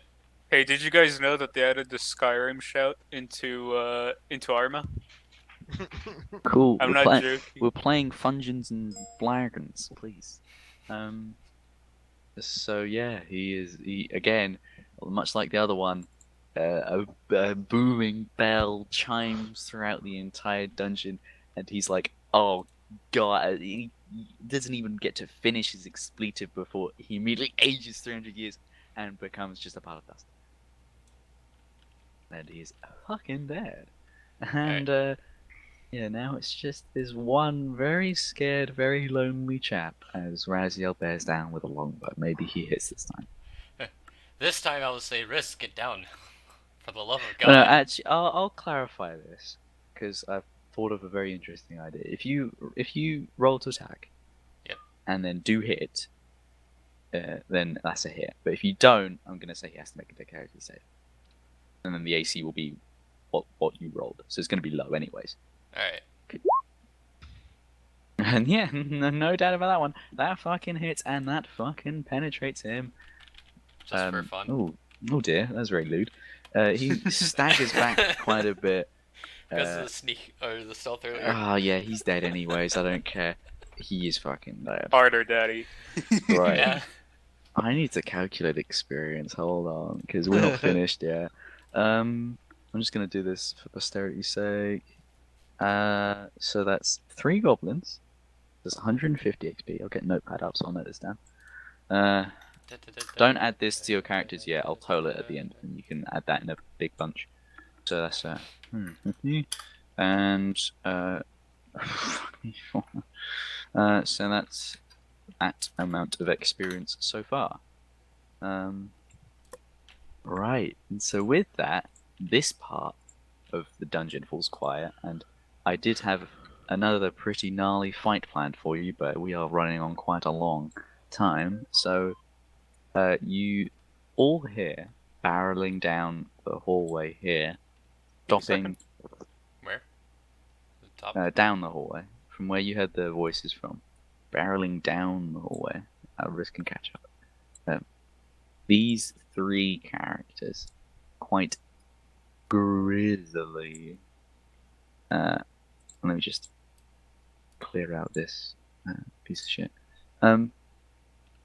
Yeah, down. Oh, I've done a real big bad. I've accidentally started moving the map. We're fine. Yeah, I mean, we yeah. got a general idea. Down the hallway, There we go. there are these 3 characters that sort of barrel up, and they effortlessly skip 5 feet. It's fine, you know, they're big boys. They can do their stuff. And this guy runs up the stairs. I'll say combat's over so he can do this. But he doesn't pose a threat, and that was a good point. I should have put music on. But, I don't know actually what music to put on here. This is Hey, are we running short on time, you said? well, no, it's just we are going on quite a bit. But we're at the end of combat, so I don't really have any music fitting for this. But the captain, as you can quite obviously tell, runs up and he doesn't address you so much as he unsheaths this sword of his and says, he says, "You'll never take us alive." As he throws this, he lifts this sort of vibrating, glowing, pulsating green sort of black steel longsword up. Wait. What are you getting Mhm. ready to do? What do you mean take you alive? No. Wanna you- bet? He's not interruptible. As this sword above him sort of, you see it grow a lot darker green and shit grows out of it, slowly at first and then very quickly much later, and a big old fucking swarm of vines sort of explodes out of this long sword here. And I'm gonna need everyone to make a dexterity saving throw. Oh god. Oh boy. Yeah, this reaches Kim and Risk even there. I'm more worried about Terrathiel than I am myself. Let's see. Oh wow. Fuck me, right.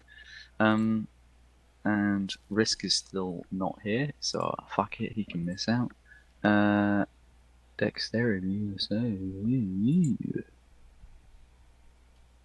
Wait, did you roll for Hey, For it's Tarathiel? really good you're back because I just Yeah. crit one your dexterity save, so please roll a dexterity save. This Oh. I'll just I mean, briefly I was explain. here for a while. Oh well, yeah. So you know what's going on? Yeah, some dude's fucking summoning Cthulhu. He's exploding into a big old swarm of vines. And yeah, all of you pass. You all sort of dodge out of the way of this massive, massively expanding sort of mass of vines and shit, and you'll sort of get away unharmed. You're not penetrated or anything. You're able to clamber over this. So this, as the vines, they're living, they're malleable, they're fluid. But as they sort of settle after this sort of explosion happens, I suppose, they're about sort of like nearly knee height, and you're able to just clamber on top of them, I suppose, and walk along as they sort of solidify and grow dead. But yeah, safe to assume, fucking all of these guys are also dead. So, I hope that explains why he said you'll never take us alive, because he meant it. I'm grabbing So that now- fucking sword. Oh boy, do I have a description for this sword. So yeah, Dibs. okay, hold it. So Wait stunned, a second. Wait a second. Did you just commit suicide? Yeah. Oh, well Yeah. done. stunned, all of you are sort of looking around, making sure everyone's okay. But you see, sort of stuck into like a sword in the stone. This long sword plunged into the vines quite a way. What was pulsating green is now pulsating quite a deep purple, and it's this magnificent sort of long sword. I mean, it almost looks like obsidian, but it's just this really dark steel, and fashioned in such a way. It's kind of like a cultist's knife, but a much larger, much more sort of scuffed and ragged. Like someone's sort of taken chunks out of it, and like a caveman sharpened this sword. There's these sort of almost veins of flowing purple that pulsate and ebb and flow throughout this sword. And who the fuck's taking it first? Because I think we're gonna have to roll to see who takes this one. Not a sleight of hand, because you're not being sneaky about it one bit. Alright. You are going to be reaching for it, and I'm presuming Kim's definitely going to contest. Yep.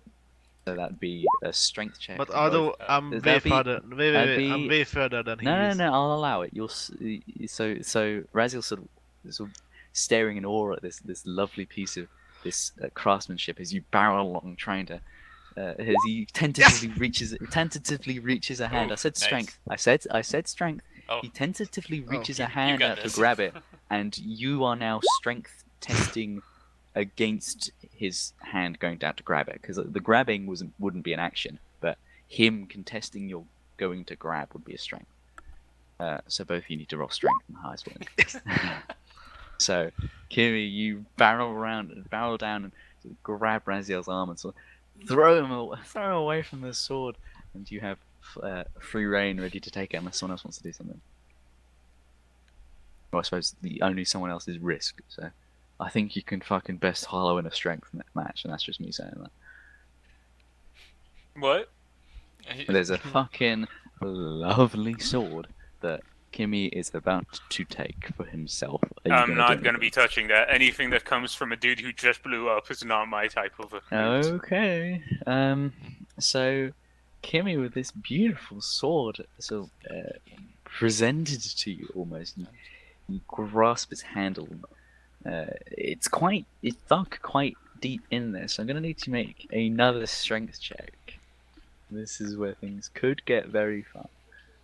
Okay, nah, fine. You're able to pull it out of this dense mass of vines, and immediately you're able to fully appreciate that. While it does look like a caveman's sharpened it with a stone, it's like a polished ball of shit in the sense that they did this intentionally, and it looks great. You could put this in a fucking art museum. This long sword, but once you fully grasp it, you can tell something inside it doesn't like your grabbing of it, and it won't protest your grabbing it, but it won't exactly function properly until you Just get it like sorted how I out. like my females, it's not perfect. So you now have a Vorpal long sword. So drag that from the compendium into your inventory because you fucking own that. What? Vorpal.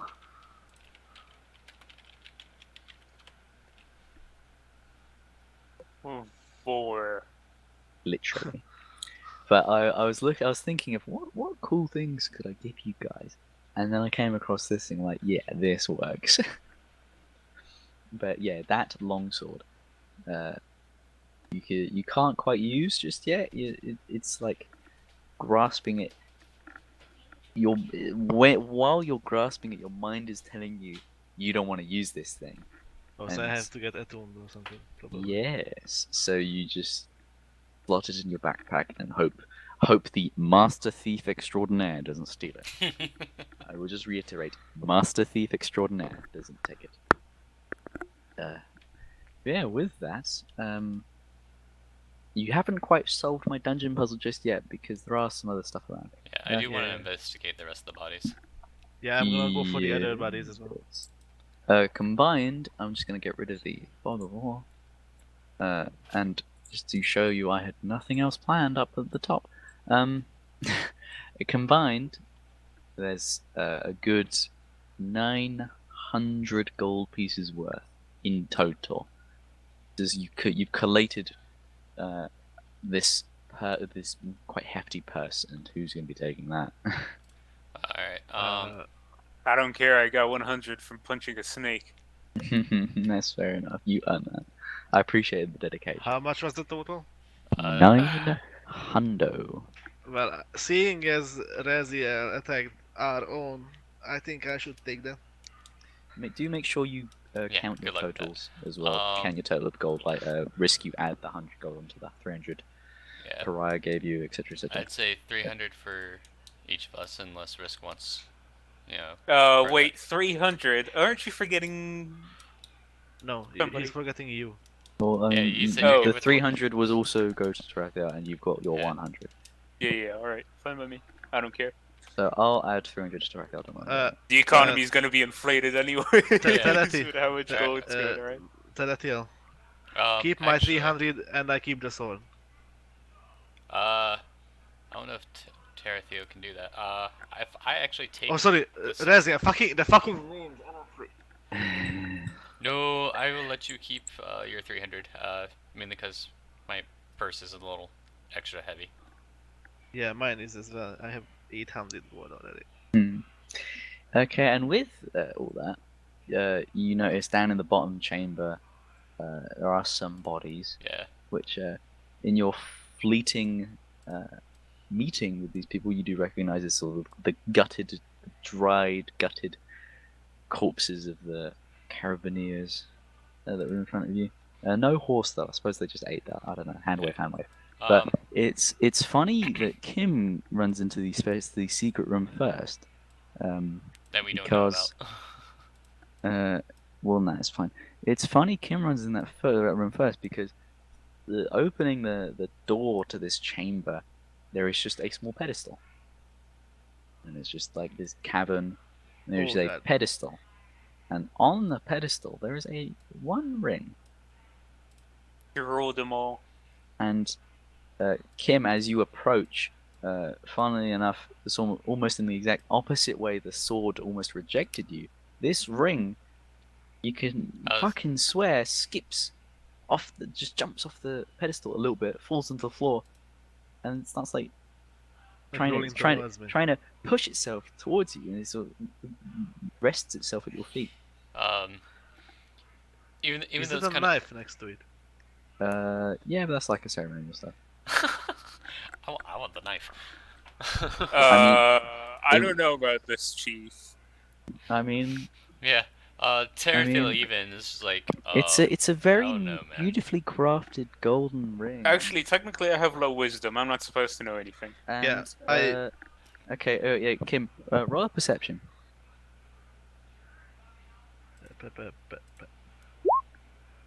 Yeah, it's you can tell this thing is like fucking solid gold, and this is like an expertly crafted ring. You'd almost think it was made through divine intervention if you didn't know otherwise. But on this ring, yeah, you do see these intricate, lovely, exquisite carvings. And you can't quite make out what you'd need, like a proper magnifying glass and everything to really piece together. And even then, it seems to be in a sort of I suppose it's a form of hieroglyphics. There's sort of message on this ring here. But yeah, it is a absolutely exquisite ring. Please don't sell it because it does stuff. Can I cast Identify on it? Do you have identify? Yeah, I do. We'll identify then. It's funny. I was actually looking to see if Terrathil had identify. I don't think this requires any checks as far as I'm aware. Nah, yeah,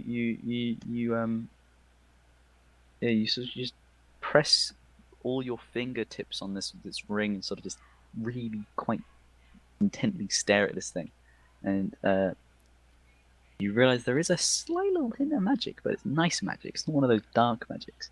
It's it's a very minute piece of magic. But I will just say, in layman's terms, it adds a +1 to your performance. Ooh. And I cast Identify on the sword boy as well. Well, okay, then yeah, and then I suppose you can confirm it is a Vorpal longsword. Yeah, exactly. So it's kind of fair. And that it does require attunement. It's intentionally rejecting your What is ownership. attunement, by the way? Like, I looked through this. You need to spend at least a short rest, basically, like training with it or like just using it, and then maybe you'll like get used to it. But right now, until then, it's not. It's like you hold it, and it's your brain says like, almost as if you forget what a sword is for a second. You're like, I don't know what the fuck this is. I'm not going to use it. And this is your brain telling you this. But I suppose now with this identify, you can realize, okay, it's because the sword is like, not attuned. It's not liking me. It's not used to me. But yeah, I will also note the Vorpal longsword does do some fucking insane shit. So already it's a +3 bonus to attack and damage rolls. and it ignores resistance to slashing damage. So if anyone's resistant to that, doesn't matter. And when you attack a creature that it has at least one head with his weapon, and roll a 20, and I'll say also roll a 19 because of your bard thing. So that's like Yeah. you roll a crit. Jack of all trades or You whatever. cut off one of the creature's heads. So if you crit and the thing has a head, you cut off that thing's head. Ooh. And I will, add some limits, here and there. I might just, if it becomes too much a problem, I will just throw more three-headed things at you. It should be yeah. that you should be able to just cut off limbs instead, as well.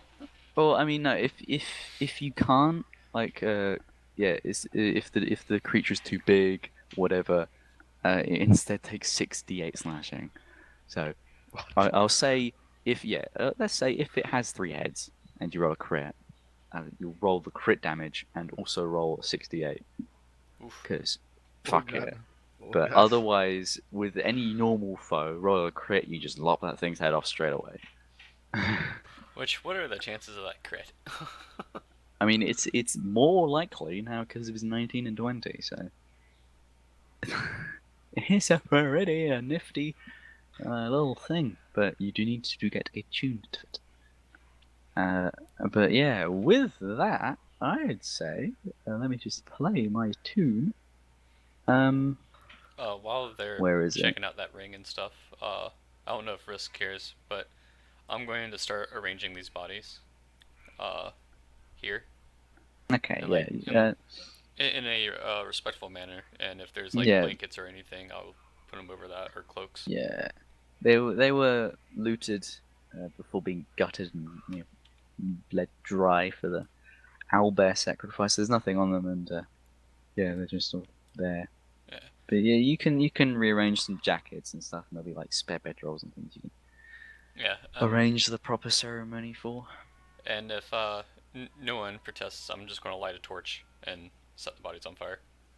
Yeah, I was about to suggest burning everything. In the here. middle of a dungeon, although I suppose we did hand wave the flamethrower, not choking you all out through smoke and shit. So I'll allow this. It's fair. It's fair enough. You give them a good old Viking funeral, and with that, I'd say you did indeed solve my dungeon puzzle. So, and we're just shy of 2 hours off. So 2 hours on. So, Yeah. congratulations. Yeah, a shame we didn't get any magical components from Home Lady Can I over here. cut? Nah, it's fine. Is the There's old- no. How much XP have we gotten? A lot. From this dungeon, 550. Well, ever since the level up, I mean. It was 800 overflow. You have an extra 550. Let me just get the level things. I did have this. Do you need levels? I did have the what's it? I did have I can't speak. I did have the fucking Yeah, we these haven't levels. we haven't leveled up yet. Well, I did have these levels all prepared already, but when my SSD corrupted, it went south. But yes. So if you have add on to 550, that'd be what? Didn't we have 1350. 1,100? It was before the level up away. You had 800 overflow plus the 550. So you have 1350, which puts you roughly halfway to level 4. Already. So, yeah, make sure Tarathiel has that updated. Yeah, I'll update that So, right now. yeah, 1300. Just put 1350 in your XP slot. Can I cut pieces of the owlbear off? I mean, what pieces? I'm not sure. Does it have any tasty bits, for example? I mean, I heard it's there's quite a lot of meat. Yeah. I heard it's resin? Balzac's pretty good for you half-elfin people. Alright, I will save the dick for you then. I mean, it's not like a human phallus. It's like you have to It's like the equivalent Fucking- of eating bull ball. fucking like perform surgery to get that shit out. Alright, Fuck then it. fuck that. No, Medicine fuck that. check. Like, Yeah, nah, you just stab it in his groin area and you just get a whole load more blood, and it's like, cool. Yeah, no, Uh, fuck this. Let's go out. you can cut off like meat, I guess. I I mean, we have rations, so I don't. I guess. Like, No, I'm just I like don't know. full I've never had someone go, "Can I cut off bits of this beast I killed?" Yeah, that would be like harvesting, which is I I mean, if believe you were a survival. ranger, I could say, yeah, you could get like the hides from it, but you know how to do that. I mean, saying yeah, that, exactly. I you just, are Jesus Christ and a jack of all trades, so fuck it, you get some hides off it, worth 200 gold pieces. alright. I know I won't add that Congratulations. to my inventory right now, man. But yeah, do, because He, it's just going to be tedious. we're over encumbered with with the gold we got. Yeah, it's Yeah. a good thing you're off to a town next. So Yes. I'm presuming you've all finished up your business and want to get out of this stinking, flaming, smoking hellhole. Yeah.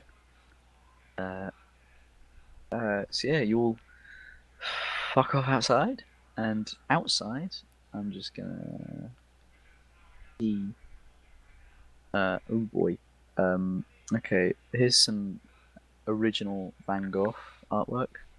Hey guys, I remember this artwork. Yes, it's an original. Wait, let me get rid of the return order. Yeah, Thank you. you're all outside.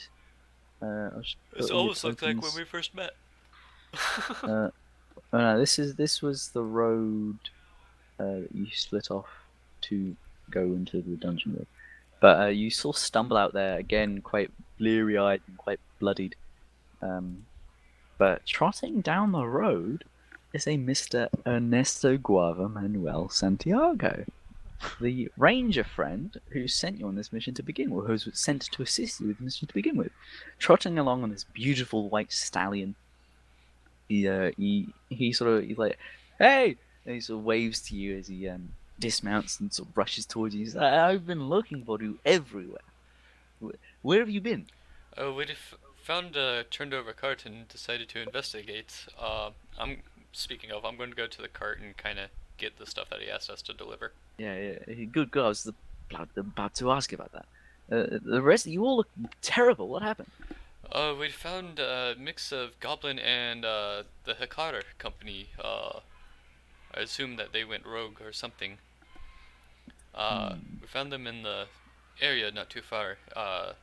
As well as like some a lot of blood and a strange owl bear. Are they dealt with? Yeah, they're all dead. Good. Well, yeah, get the cart, I suppose. I don't know what my accent is. I can't do an English-Spanish accent.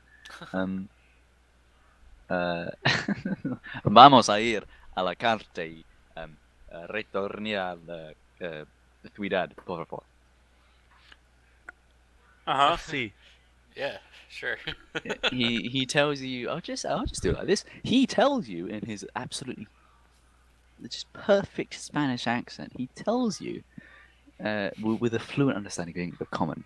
He tells you to retrieve the cart, and he'll take you all back to Rubric, where he has quite a guest for you to meet. Yep. So I will hop on the cart and I'm gonna just. Is this gonna be a short rest? I assume. Nah, you're like you're not like you're less than an hour away. So. Oh darn. Yeah, then I'll just chill in the back. So you all sort of trot along, and you relay the finer details of what happened. Risk, you're finally able to remove the arrow embedded in your shoulder, thanks to Raziel. I think you give him a good couple of stairs for that. I make sure to help him with the arrow. That way I can keep it. So trotting along, you stabilize your injuries. I won't say you healed any of them. You patch yourself up, you lick your wounds. And, Can I play a song on the traveler though? Wait, course. do we get? Of course you fucking can. Do we get our hit points back? or- No, that'll be sorted. That'll be sorted. It's fine. So yeah, it's just a nice little character moment. Just trotting along. You got Kimmy there, just strumming away something. Presuming he's getting that sorted, maybe. Hopefully I still have those. Yeah. Just for fun, like But little until then, reasons. Terathil's probably. You guys have never seen him do this before. since this is new. You see him just kind of summon a black book and he starts writing in it. While Raziel is probably. Dear diary, today I hit my own teammate with an arrow and I killed Well, I'm talking lots about of Terry, people. not Raz. Alright. Raziel is Of just meditating. course. Okay, I understand. Yeah. Any of you like, yeah, how do you respond to this? Rest of you. I just continue playing my guitar. I don't meddle with other people's things at the Fair moment, at least. So yeah, just trotting along with this absolutely amazing soothing blue. So yeah, this soothing sort of guitar track. Fuck it, you heal for D6 just because the song's so great. Heal 3 damage. Yay. 17. Oh yeah, definitely. Okay, fuck it, you heal for another D6.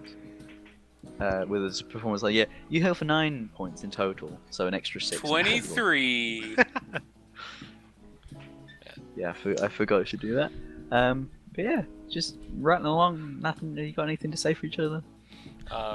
Unless somebody speaks to Raziel, he's just meditating at the moment. While Terathiel's writing in what essentially is now his new spellbook. Wait, Alright. aren't I supposed to have another D6 because I got 3 hit dice? You're not expending hit dice though. I'm just Oh. saying the song was so good, you heal. Oh, okay. Well, yeah. Other than that, you just sort of trot along, and after, I mean, thankfully, thanks to the music, it was actually a very pleasant and enjoyable journey.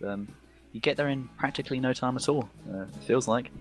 And if I could ask you to tone down the music, where I've got a very important description. You know, turning around the bend of a hill that was quite of a struggle to get up, but thanks to the music, it was actually much more dealable. At the crest of this hill, the road immediately starts going down. But down this road, which now straightens up, you see this lovely, quaint town of Rubric. Interference. This lovely, quaint town of Rubric, and this main road stretches on for quite a while. It ends at a roundabout. At the opposite end of that roundabout, facing you, is this enormous clock tower. It's chiming at the top of the hour. It's like 3 o'clock in the afternoon. And this roundabout then splits off. It splits off but in 2 ways. So going around the clock tower, and roads siphon off from that. And they funnel away. The town stretches on for a little bit before being surrounded by this green belt of rolling hills and plentiful, bountiful harvests from the farms at this time of year. But yeah, Ernesto says to you, like, there is something in the bar I'd like to show you. And yeah, trots you along. Let's just see. Yeah, he trots you along to a tavern, the local tavern. It's off the main street. So it's the clock tower is, as you get closer, the scale of the clock tower, it's really quite a sight. This very wonderfully crafted, wonderfully built, sort of, again, exquisite clock tower. Finishes its chiming, and you enter the Hollering Horse's Head. I The repeat, what? Hollering Horse Head. Okay. I heard whoring. Hollering Horse Head. This is a very respectable establishment, and there will be no whoring anywhere. The Hakars banned that 3 years previously. That's unfortunate. And they quickly had to reassemble the letters. But I will say this town looks something out of a western, just without the overwhelming desert. And so this tavern, or should I say saloon, there's those traditional doors. So Ernesto dismounts, and he hitches up his horse again, and he beckons you inside. And pushing aside these doors, you see this saloon is packed, and from where you enter, it's an L shape. So you enter, and the room expands before you and ends to your left, and continues going around a corner, looking to your right, and it continues in an L shape like that. And on the opposite wall, all along, is the bar. But this place is absolutely ram-packed. There's just patrons, there's music, music I won't play because I've got another set of music ready for you to enjoy. Because there is this one fellow, it's quite a stout, quite a portly, a well-lived character, I should say, that's the term. Rosy cheeks and lovely bushy sideburns and this big old Stetson hat. He stands up almost immediately as you all enter, and he has this to say. He says, "For too long we have wasted away under the boots of tyrants and rabble-rousers. Too long our people ain't been safe. Bandits threatening our way of life. And the he-cars down there in Copernicum don't give a damn about traditions, families, faiths, no nothing. But today, fair people of Rubric, today, we make our steps towards sticking it to those bandits, to the he-cars, to all of them. No longer our faith will be trampled down underfoot. No longer our safety will be hung in the balance of corrupt militias from Copernicum. We act as one and we thrive as one. Together, we can change the course of history. We will take up arms, we will. We will go out there and show the whole damn world the power of the people trodden on by authority above, by the gods above. Rubric is free. And Rubric will shout this message about so hard the governor himself will cack his pants. Are you with me? He says, and immediately the bar erupts in this cacophony of applause and cheering and jeering. Pints of ale and lager get thrown into the air as people are just encapsulated by this man's speech to them all. And I'm gonna as the eruption begins, he lifts his glass, looking straight at you. You all entering. He tips his hat, offers a wink, and then knocks back the glass and sits back down, with people surrounding him, patting him on the back, and everyone. Immediately the energy is just vamped up to 11. Ooh. I'm gonna lean over to Kimmy and just like, I feel like you can do a better job. And a nice calming jazz tune immediately picks up, underpinning the rawest energy in the room. But yeah, and Ernesto looks to you all so with a lovely smirk on his face, and he says, "That is Wayland." That's who? Sorry? I thought you. I asked him, it's like, so who was that? Yeah, Wayland. Wayland. Like the Yutani sort. Okay. He sort of pats you all on the back and he congratulates you for a job well done. He says, Pariah will hear about this. I can tell you she will most likely be pleased. Enjoy a drink, and Wayland will be seeing you afterwards. Alright, what about the rest of our payment for the job? We took half up front. Yeah, that will be sorted, please. I have admin to do. Wayland will see you, and then we'll sort everything out. Just enjoy a nice drink, eh? Goodness knows you need it. I mean, I don't say no to a drink. Almost as he says that, directly in front of you, to the opposite wall where the bar is, the bundles of people there immediately part and offer 4 lovely stools there. Yeah, I immediately just approached the bar, and it's like, your best Zimnerian rum if you have one. Zem what? That's right, I'm not in the old world. Your best rum, please. Rum we can do, the bartender says, and goes into a room behind and fetches you a pitcher of rum. He says, "Can I fix anyone else in here?" Is it a big town, or is it just a It's a town moderate. of like 5 houses? It's a moderately it's a moderate town. You can imagine a few thousand people live here. as well. Do you mind if I split off a bit? 50,000 people used to live here. What do you want to do? I just want to sell some shit.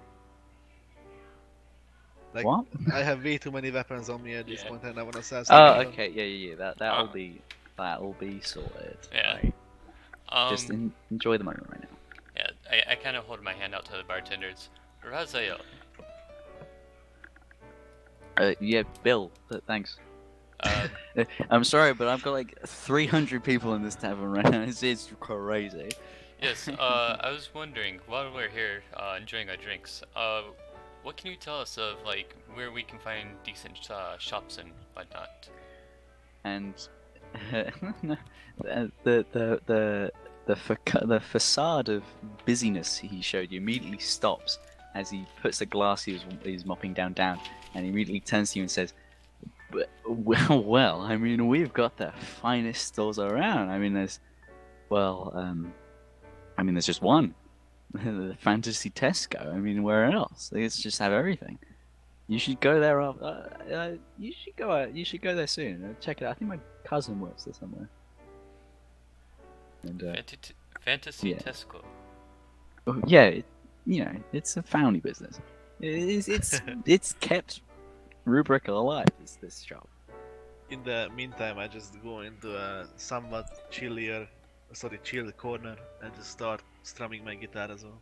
Bro, you're gonna pull the rug out from this lovely jazz little solo here? Bro, uncool. Everyone turns around to you and go, bro, we're listening to the piano, man. Like, Fuck. come on. Busk out on the street, dude. Like, Yes. I'm just gonna sip my rum, pull my hood over my head. I have a very bad idea. go ahead. Thunderwave. No. I just. I'm not sure if I wanna do this, but I'm pretty sure my character would do so. Where is the piano located? Oh, God. So where you entered, the L shape of this saloon continues around to your right. So the corner is to your right, and then turning left once you reach that corner, the piano's at the far end of that. Yeah, just walk up to the piano and start like not petting, how do you fucking caressing the top of it, and I mean like checking it. How much does it cost by the looks of it? I mean, okay, so the pianist currently playing his sort of solemn jazz little solo here. He doesn't take too much notice of you. He's this sort of this very well-to-do high elven sort of chap with a sort of kind of a gaudy hat at a gaudy angle and a waistcoat and bow tie, just playing this song quite calmly. But yeah, this piano this is quite out of place. I should say it's a lovely sort of this lovely. I use well crafted a lot, but it is this exquisite grand pianos. This beautiful unblemished black reflecting coat of paint with the gold linings around the sides and along the where the keys are situated. It is a fucking top market piano. This, like, you could fetch thousands with this. Fuck, then I shouldn't smash it. Smash it? No! You What? get fucking set upon in an instant. Yeah, I know that was the very bad idea I was talking about. Come on, hey, bro! I just walked like fucking Clint Eastwood doesn't roll up into a saloon, shoot the pianist, and then set the piano on and walk out. Like, You said it's a western town. I was gonna do it western style. who does that? Immediately, the pianist turns to you with a beautiful, this lovely, innocent, beaming smile. He goes, "Hello, sir. How are you doing today?" So Mind if I join he you? looks at you, still playing the piano. He's memorized this. I just ask him, mind if I join you? Like, I don't know, piano can do duets, I believe. I don't know. This is a personal piece of mine. I gotta tell the energy in this room here. But and who are you? I haven't seen your face around here. Fuck. Kimmy. I'm Kimmy. We just No, I changed my name like 3 times. Yeah, Oh, I'm Kimmy. I feel like a fucking primary school teacher at the Christmas play, just like. Yeah. Yeah, I'm Kimmy, and I believe I could make the energy even better in here. Oh, well, I mean, that's quite a proposition. I'm Josiah myself. Hosea, sorry. I'm a bit tipsy, I should say. I don't really have many more piano tracks on my soundtrack, but yeah, sure, he says, and he shuffles along the piano sort of stool, allowing enough space for you to play. And immediately, the absence of music turns a few heads. I'm like, wait a minute. So you need to pull this one out of the bag, and I'm gonna let you choose the piano track because I don't have any more. Oh fuck! I didn't prepare for this. 1 second, give me a second. So cracking your knuckles and twiddling your fingers. I'm gonna hit them with a classic. Oh, So, man. you turn to Haziah and sort of nod, and then start playing. Wait, I'm just downloading it right now. Give me 1 second. Just playing a. Fuck, where is it? What is it? This is. Okay, immediately he's like, okay, Here comes the alright. copyrights, guys. No, this is. It's public domain. Okay. Yeah, copyright Mozart Corp. Like, That would be some shit. So immediately he is fucking jiving with you, man. And actually, fuck it, you're gonna have to do a performance. See if you can best this man. Yeah, okay, with a 16, you are a bit off your game. Hosea is he's sort of, although he's taking this sort of supporting role in this duet here, he is sort of Yeah, he's overtaking really, me. he's commanding it. And immediately there are some the most of the patrons in the bar are kind of pleased, like, oh, okay, I know this one, and some start like cheering, like, oh fuck, bros, this is music. But you seem to definitely sedate the crowd quite a bit, and everyone's sort of very much relaxed. Is there anything else you want to do? I just finished the track with him in the meantime. I'm gonna Okay, nudge we're not going to Risk. wait for that. I'm gonna nudge Risk and just be like, you'd want to see if we can't find a game while we're chilling out. A game? Yeah, sure. I'll take out my laptop, an Alienware laptop, instead of booting it up. I lead Risk. I want to see if there's any like card games or anything being played. I should have. I mean, apparently it's should be carrying something. It's Actually, a no. western town. There are games of let's say there's one game of blackjack and one game of poker. I mean, I've got this. I mean, fantasy blackjack and fantasy poker. Yeah. I've got a proficiency in dragon chess, so. Yeah, that's part of the character mancer's requirements. You need to have a proficiency in. The fuck? Sorry, but the fuck is dragon chess? It's chess but with I have no dragons. idea. Let's take a look at the compendium. Yeah. Fuck it, it's just Dragon. it's just I don't know. The rooks are instead dragons instead of rooks. Dragon chess set. Let's see. Everything is doesn't a describe dragon. anything. Cool. Ebook. Yeah. Can someone tell me what fucking instrument is this? Oh, I found it. No, I not found this the one, dragon this chess. one. What the fuck? It's a synth. Okay, so it's not a piano. No. Dragon chess is a 3-dimensional fantasy chess variant. Okay, you just play normal chess like a normal person. No, Right. dude. Let's play no, 3 no. layers. Dragon I like- Dragon chess is highly illegal and is met with certain death if anyone catches you with a dragon chess. That's why you were arrested the first time. Yeah, you were arrested for playing dragon chess. But it's skills transfer over to regular chess, so it's fine. There is a fuck it, yeah. In this bar, people are playing a competitive chess game. Sure, you can hop around. Right. Alright. I'm going to go to the blackjack game. And just Alright. kinda Actually, isn't it weird for me to play chess even though my wisdom is low? yeah, a tiny bit. It definitely That's is. why you should play blackjack. And luckily for you, I have a deck of cards right here. So fuck it, let's play a game of blackjack. Oh boy. Actually, can I stand up from the piano and join in? Oh yeah, I'm presuming when you stopped, the Haziah sort of nodded. Like, you did good. I mean, there is an in-game deck of cards. Shut up. We're playing normal decks of cards because I've got one right here and I can tell you exactly what your cards are. I know it's kind of cheating for everyone else, but fuck it. Actually, I could tell you secretly. Yeah, you could tell us Alright. secretly. So we'll play one round. And the bartender's like, oh, I ain't seen you guys here before. What's your names? I am Razael, Sardania. Yeah, cool. And the lizard guy? This I'm is- Risk. I'm not here to play. I'm just here to watch. Don't worry Alrighty. about it. Minimum buy-ins, 2 gold pieces. Alright, I assume Tirathiel can't join, so he's just gonna fuck off with his drink. I'll put in my 2 gold. Actually, how do you raise in blackjack, by the way? I never knew that.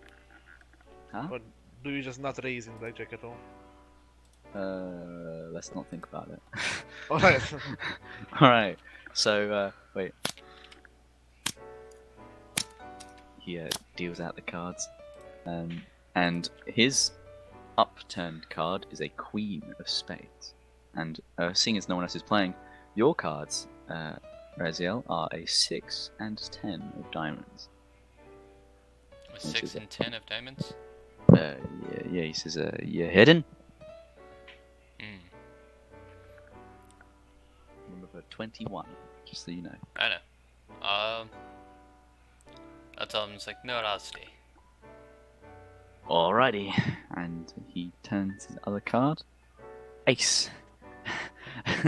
21, he wins hands down, and he sort of chuffs to himself and immediately scoops up the 2 gold pieces and says, another round.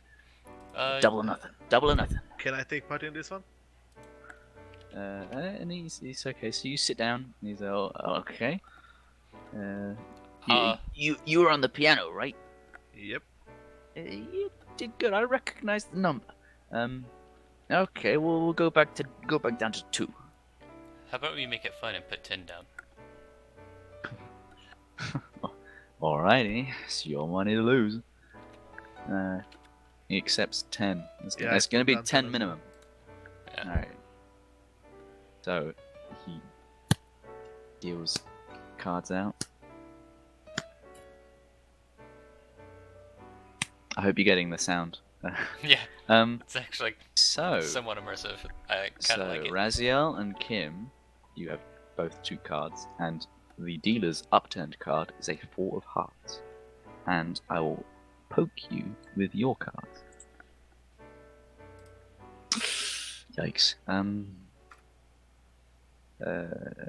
Yeah, the suit isn't important. And Yeah, it's not. Doesn't matter at all. Raziel, your cards are. Fucking hell. Hey, wake up.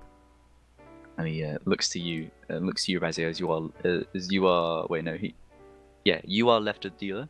So he says, "Yeah, hidden or you're staying." Go ahead and hit. And he gives you another card, which is another. Hey, wake up. I'll stay. Hit. No, Alrighty. actually, yeah, hit me one more time. Wow. Sorry, math is off. He gives you a. We're Hey, actually wake playing up. a game of blackjack. I didn't intend for this. That's it. That's it. Should be more gruff. Yeah, that'll be it. More gruff, more growly. You, elf man, musician, piano man. Hit me. Oh boy. He gives you a.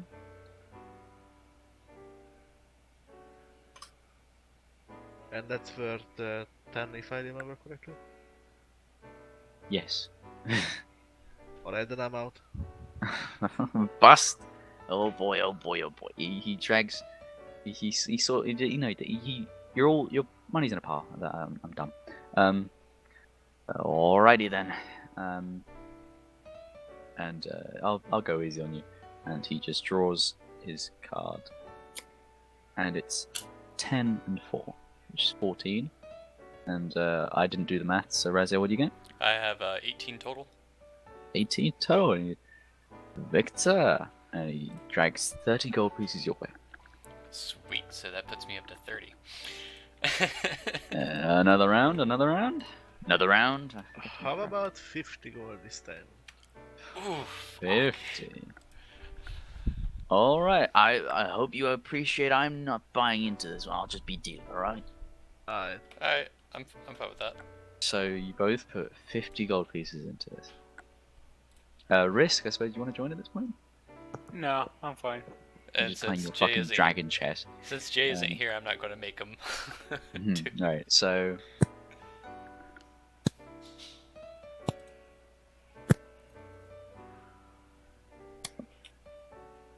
And his upturned card is a queen. And Raziel, you have a. Ouchie. Hey, wake up. And Ouch. Kim, you have a. Holy shit. You have a. Those ones. He turns to you, Raziel, and says, Hit or miss. I'll stay. hey, turns to you, Kimmy. Hit or miss. I guess they never miss. Huh? Hit me. It is a. Another. Wait, math time. Yeah, hit me one more time. Ready. Don't bust, don't bust, don't bust. It's a. Fuck me! Did you Can I bust? slate of hand? Can I slate of hand something? Okay, what are you doing? Uh, You gonna sleight of hand the no, card you were it given? would be retrospectively just stealing like one card from him. Fuck. Never mind. Do you have a card deck yourself? Let me look at my entertainer spec. If you have a games kit of any kind, I'll say that's a card deck. No, I only have an entertainer spec, and I don't think that has it. That might. Entertainment pack would be like his musical instruments and stuff. Okay, fair. So, yeah, Yeah. you can't like cheat unless you're gonna take a card from him and then pretend that card didn't exist. I mean, I'm open for suggestions. You can do whatever you like, man. I'm just looking at 1 second. Do I have? Yes, I do. Alright, can I cast Prestigiation with Sleight of Hand? What are you trying to do? Making the last card I got look one smaller, basically turning the 6 to a 5. Yeah, wouldn't that be minor illusion? Prestidigitation, I think, would work. That's interesting. I mean, prestidigitation is technically like a minor illusion in itself. Actually- Alright. I know, it creates an illusion, which means I just create the illusion right on top of it, and if he touches it, it will disappear. So if he like checks it completely, then I'm bust. But Alright. I don't know. I think Okay, so I'm gonna say, because you did say oh shit, Kimmy looks a bit like oh fuck, and then immediately just get and then everything's fine. So I'm gonna need to make a sort of passive. He's gonna like insight you. So I say a deception check against this guy's insight. I don't even know how to fucking roll. That'd be just Okay, let's see what his modifier is. His modifier's a 1, so that's going to be a 20 plus 1.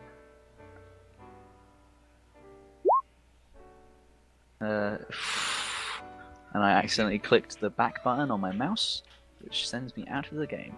So you got 1 higher than he did, correct? yes. Yeah. So I just want to see this, just because it's gonna be funny. So,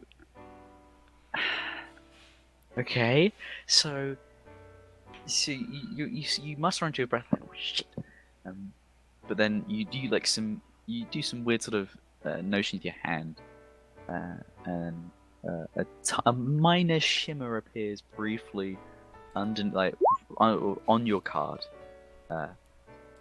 as you sort of as you sort of collect yourself and like look around you side to side. He does eye you up, but then he's like, okay, play 'em, people. Play 'em, people. And Yeah, you'll no. play down your cards. So Kim, you now have 21 in 4 Yeah. cards. And Viper, Has 19 and 2. Kim, the Raz, you have 19 in 2. And the dealer is going to be revealing his card, which is a 5. So he has 15 in total. So Now, with my passive perception, would I have I'm gonna noticed say, yeah, Raziel, do an insight, because I Uh, say you're at the table. So okay, no, and you don't, because Yeah, he I already rolled did a 30. So yeah, again, you're like, okay, fair enough. And you don't suspect the thing as Kim takes home 100 gold pieces. Yeah, I really quickly like shuffle my cards and give it back to the dealer. Nice. So did I win? Hold on. I'm gonna do this. Yeah, he checks through them. So just randomly, he collects the cards and he's like looking at them as he shuffles them. And because he picked up your cards in the set of 4, he realizes there's a 6, a 5, a 7, a 4, and otherwise he's just picking up to shuffle them. But through the cruel hands of fate, he notices that your 4 cards don't equal 21, and that one of them isn't both of them aren't 5s. Can I So- just low key wink at him or something?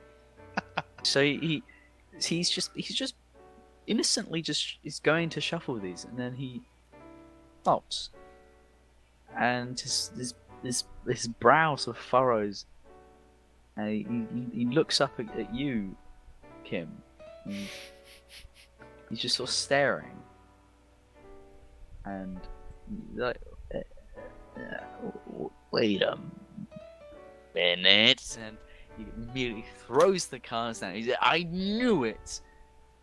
And he's pointing an accusatory finger at you. You cheat. I just shrug and like continue grabbing the 50 gold. You didn't even buy into this one, man. Yeah, I'm a lawful good, so I don't like people breaking the rules. It's alright, sir. We- He's a good friend of mine. The 100 gold goes to a party cash, or a stash anyways. It goes to charity for orphan kids suffering from Alright. cancer. But I'll be sure to spread your name around. Oof. Yeah, What my is name is your- Risk. Yeah. God damn, you got Haziah. You told Haziah his name, but actually, hold the phone. Oh, wait, no, Risk told his name. I didn't tell mine. Fuck, wait. Hold the phone. You said I'm Kimmy to Haziah, and both this guy and Haziah are staff members.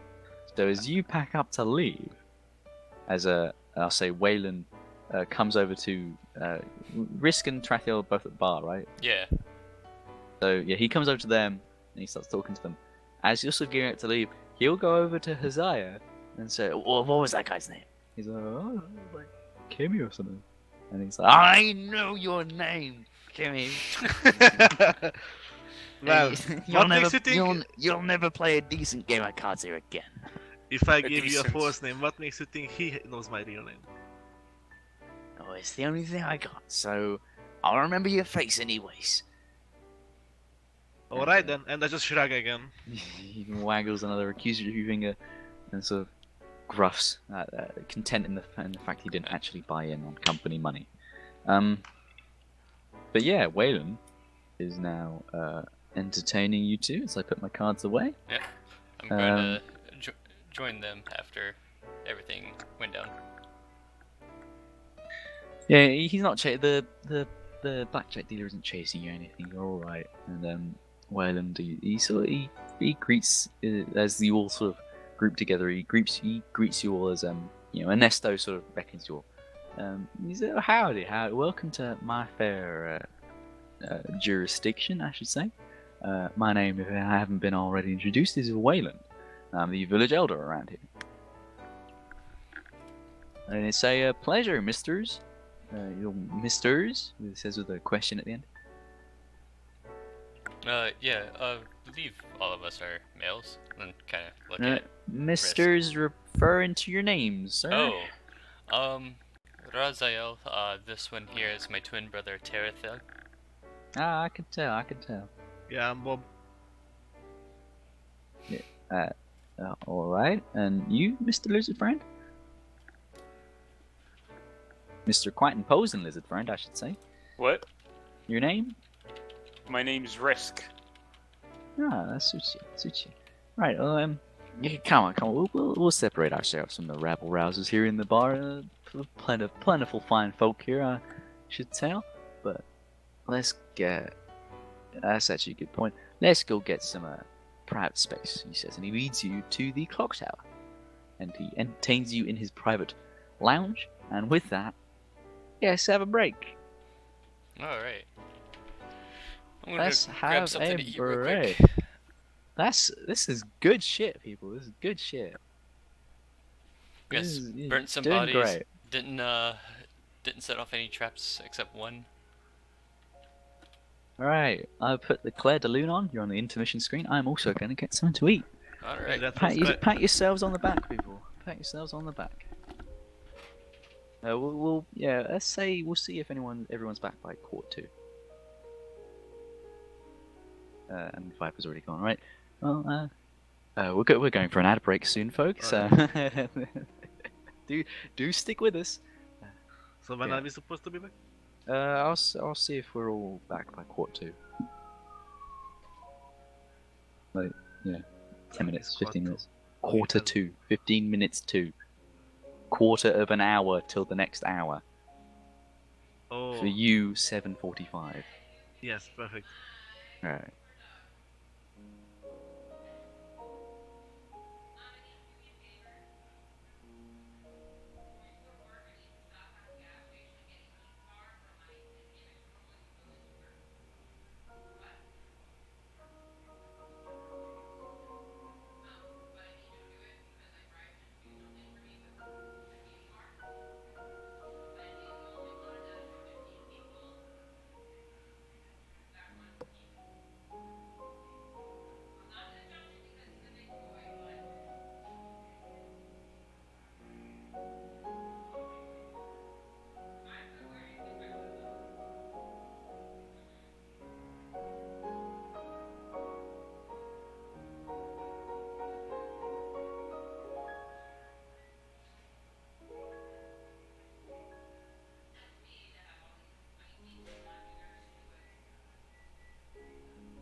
That moment when your lady's impressed that you made a sandwich faster than she can.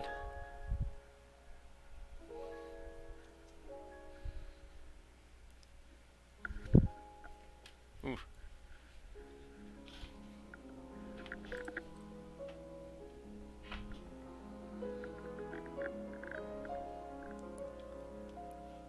Hello. Microphone muted.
Alright. That's one of us back. Microphone activated. That we sure do make for some interesting listening. Prolonged periods of silence. Do you edit these at all? No, I probably should edit the breaks. Yeah, you really should. Normally there's like one more person here, so I'll just like either just talk smack or ask random questions. Well, yeah, I suppose now I'm here. What are you guys thinking so far? It's actually pretty fun. Yeah, the blackjack I did not intend for, but it's fun. I did want a bit of you could see with them the trek from the dungeon to Rubik. Want a bit of a character moment bit, and just messing around with blackjack and stuff. Definitely did that. Yeah, it's fun on my end too.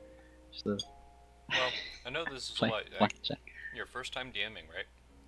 Yeah. Well, as long as you're having fun DMing, then Yeah, that's always good. that's yeah. It's where I differ, I think, from a lot of people, especially with like Zeus's and like armor missions. I'll differ in the sense that I actually want the characters to be cool as shit, and I want cool shit to happen. But not to say I'll just play it easy for you, but like, I'm excited when you're excited, and I don't want to fight against you necessarily unless it's stuff that's really out of bounds. But yeah, like and that is a lot funner, I suppose, way of doing things.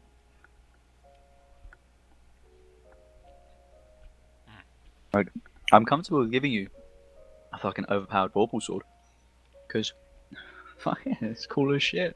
And I can throw bigger things at you because you can kill them easily. Yeah, I'm only a little nervous about that, but I'm looking forward to what I have planned later for character-wise. We get a hint, or is that just like the multi-classing stuff you're talking about? The multi-classing. That can be very interesting, yeah. I do really like how that ties into your character. Like just in D&D, how your class really ties into your character. And how your progression as a character can be very much reflected in your progression through the class, rather than just like any MMO. You're just like, oh, I'm a level 62 wizard. I don't know what that means. I just fished like 3,000 fish, so I therefore leveled up. It's like, you actually do stuff. And like, you can meet a really cool character and go, fuck, that's really cool. I want to be like them. And just, hey, can I like learn from you? Then you can learn from them, and then multi-class is like their class and shit. And it's all so brilliantly tied into character stuff. Well, it's like I discussed with you about possibly doing Ranger as well. Issue with both of them is I've done both multi-classes before. So like, I want to try something different. yeah, but the monk one, oops, I didn't want to actually spoil that, but yeah, the monk one, Oh, no. is It won't is an be all-time favorite. Yeah, it'll be probably a while, I suppose, until I introduce a monk. Like, probably in the next town or next town over. There's like 4 towns, I'll tell you this. And you're gonna go clear them all. Well, you know, you will. I'm thinking town Copernicum, and then like alternating over the course of the period, for a period of time. Okay. But yeah, the main issue though is I gotta up my wisdom, so I'm okay waiting for like a level or 2. Mm-hmm. Yeah, that'll happen. Especially since you're already halfway to level 4. Like, yeah, we're all 3-4 sessions in. That's alright. My Monday D&D party that I host here at the house, they blew through 5 levels within like a couple of weeks. Nice. Yeah, so I was like, you know what, I'm gonna start throwing harder stuff at you guys. Here I am, technically. I love that freedom. Like, I can't wait for the day I'll throw a fucking adult red dragon at you. See how you fare. Yeah, careful. I threw an adult black dragon at them, and they just killed it. And I was like, really, guys? Like, I threw this at you guys with the intention to make you run. Guess who's Oh yeah, that's always the worst. Like, hearing so many stories about that. It's like, it's sort of on par with like, I seduce the monster. It's just like, yeah, we stay and fight. And it's like, no, please run away. Like, Oh, hey, Hollow. Hello there. oh, look at that, 1:45. Let me finish my pizza, and then we'll pick back up. Oh, Hollow. I don't know if you get it later on, but a spell that kind of is awesome. It's called Geese, spelled Geas. Epoch, I'm gonna go ahead and warn you about that spell. I sent. Okay. This is last week. I sent 3 Medusas after the party on Monday, and the cleric used the spell Geese, which allows her to give it commands, and it obeys said commands for 30 days. They So now this have is literally code BS. What the fuck? they now have an allied Medusa. Nice. When those 30 days are up, oh boy. Oh yeah, I'm waiting for it. Or remove curse. Oh yeah. If you cast it on 7th or 8th level, the duration is 1 year. If you cast at 9th, it's forever. Yep. Yeah, I'm glad. See, I love those moments as well. Like okay, I'll let you do this fucking bizarre shit, but I am waiting for my opportunity for this to bite you in the ass. Like, It's just a random fucking, like, completely random time, like, Well- some time passed, and it's just like, oh yeah, the Medusa's an enemy now. yeah, they go for another long rest, and yeah, surprise! It's the 30th day. Yeah. Bet you've been keeping track. Oh, they started freaking out because the cleric who cast Geese went unconscious in our last battle Why? this Monday. And I'm just like, oh yeah, no, the Medusa's definitely staring at you guys right now. It's just like, And wait, there's what like, the oh shit. fuck? They're like, oh shit. I'm like, oh no, it's not doing anything. It's just staring, waiting for commands. Nice. Well, is everyone back? Sound off. 1, 2. Yes. Alrighty then. Claire de Lune goes off. And we are back to where we are back to. Let me just say. So, shut up, Theatre of the Mind. But yeah, Wayland, in his quaint Western accent, came along and hustled you out of the bar and into his private sort of reception guest receiving lobby, which is a couple floors up on the clock tower, and there's a few windows. You get a lovely vantage point of the entire town from, and he offers you some of his finest cognac, and he says, "Well, so it's all 4 of you and Ernesto. I mean, professional." And He says, "Well, I was expecting you lot a day or two earlier, but you know, Ernest has been telling me you had quite a quite a time on your way here. That's Yeah, so." yes, that was part of what happened. We weren't expecting to run into the things that we ran into. However, we thought it would be a good service to get rid of the trouble on our way here. Oh yeah. My scouts here at the local militia apparently had spotted something dodge up in the forests on the way here, but we just never had a reason to go there. So it's it's a good thing we didn't lose many good men clearing that thing out. Good thing you didn't lose any men either. Don't get me wrong, but uh, I do hope you know why you're here. I do hope you haven't forgotten. We're here to deliver some supplies of sorts. And with that, he takes a sip of his cognac and places it back down on the desk by one of the walls. You're sitting on these lovely, sort of exquisite leather couches. And all that. But he's facing you. They're kind of he's almost as if he's in front of a fireplace. You know, imagine that scene. Yeah, he says, you not only delivered supplies, my friend, you delivered something much greater. And, he lifts up his glass again, takes another sip, as I do so in real life. It's juice and they're not called cognac. He says, you delivered a little thing called hope to this town. And I do hope you appreciate that. Because the situation in Rubric ain't pretty.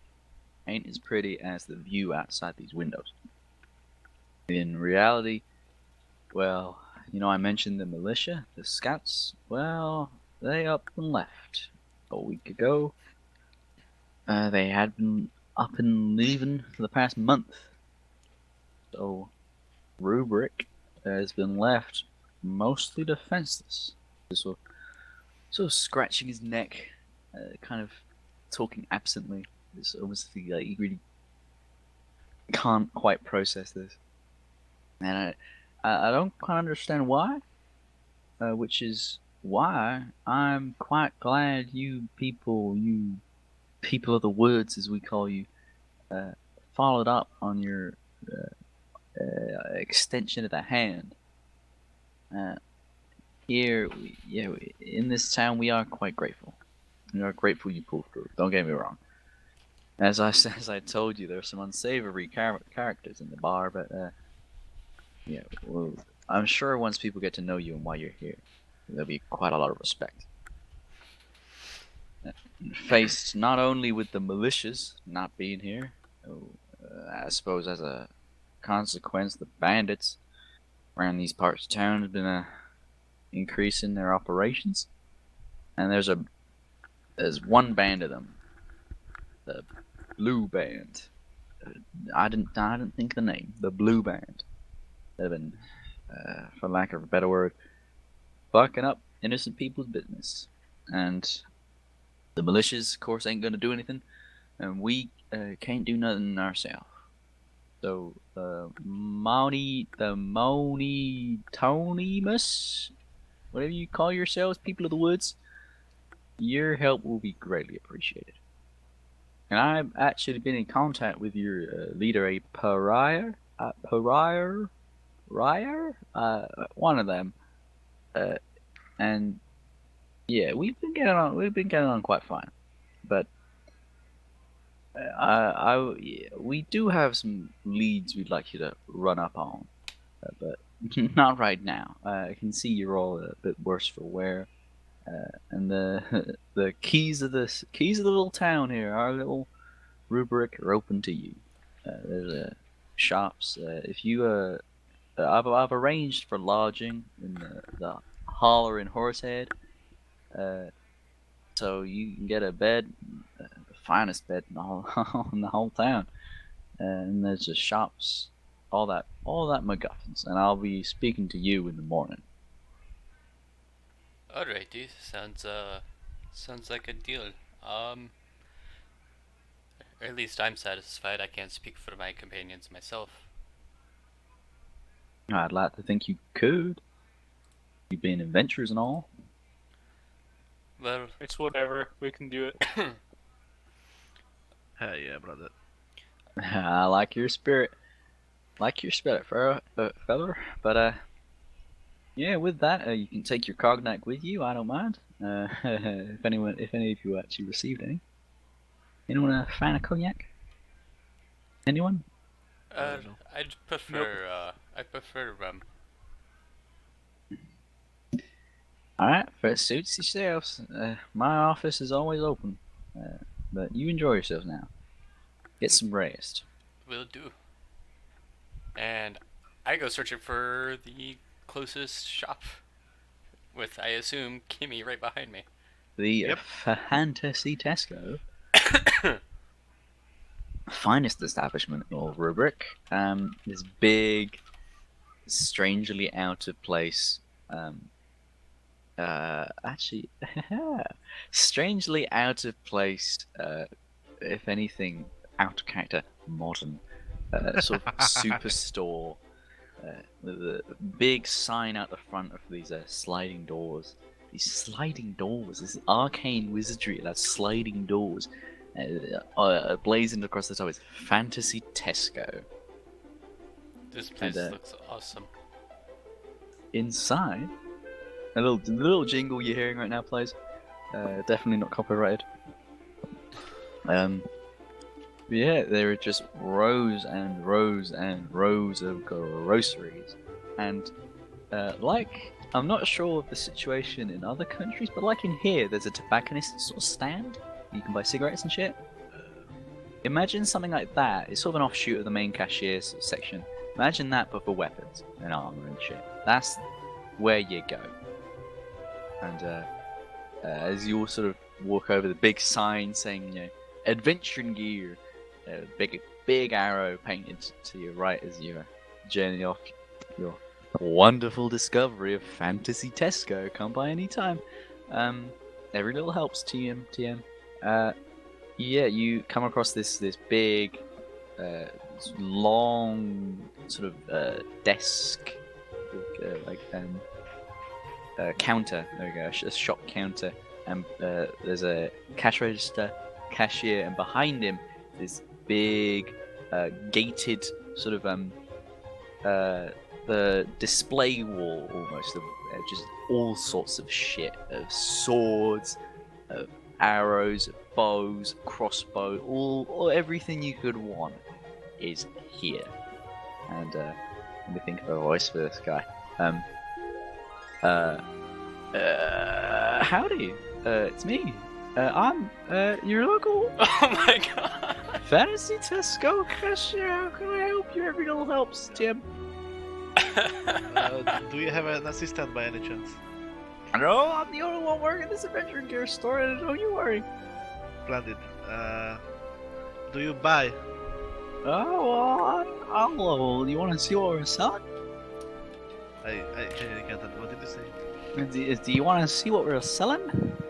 We sell a lot. A lot of coffins. I'm interested in that too, but first I wanna sell my wares for you. Well, we at the Fantasy Tesco, we have a policy on exchange. We're in the supplement of currency. You can exchange goods for other goods. It's just how it works out here. I just turned to Razia, like, can you translate to me, please? What he's saying is you can trade, let's say, your spear for like another spear or something of sorts. Why would I trade my spear? I just smash on the counter. He jumps back a bit. He's, Sir, please, there's no need to get angry. He turns around and he lifts up the gate for this display wall behind him, and you feel he's not exactly the strongest guy.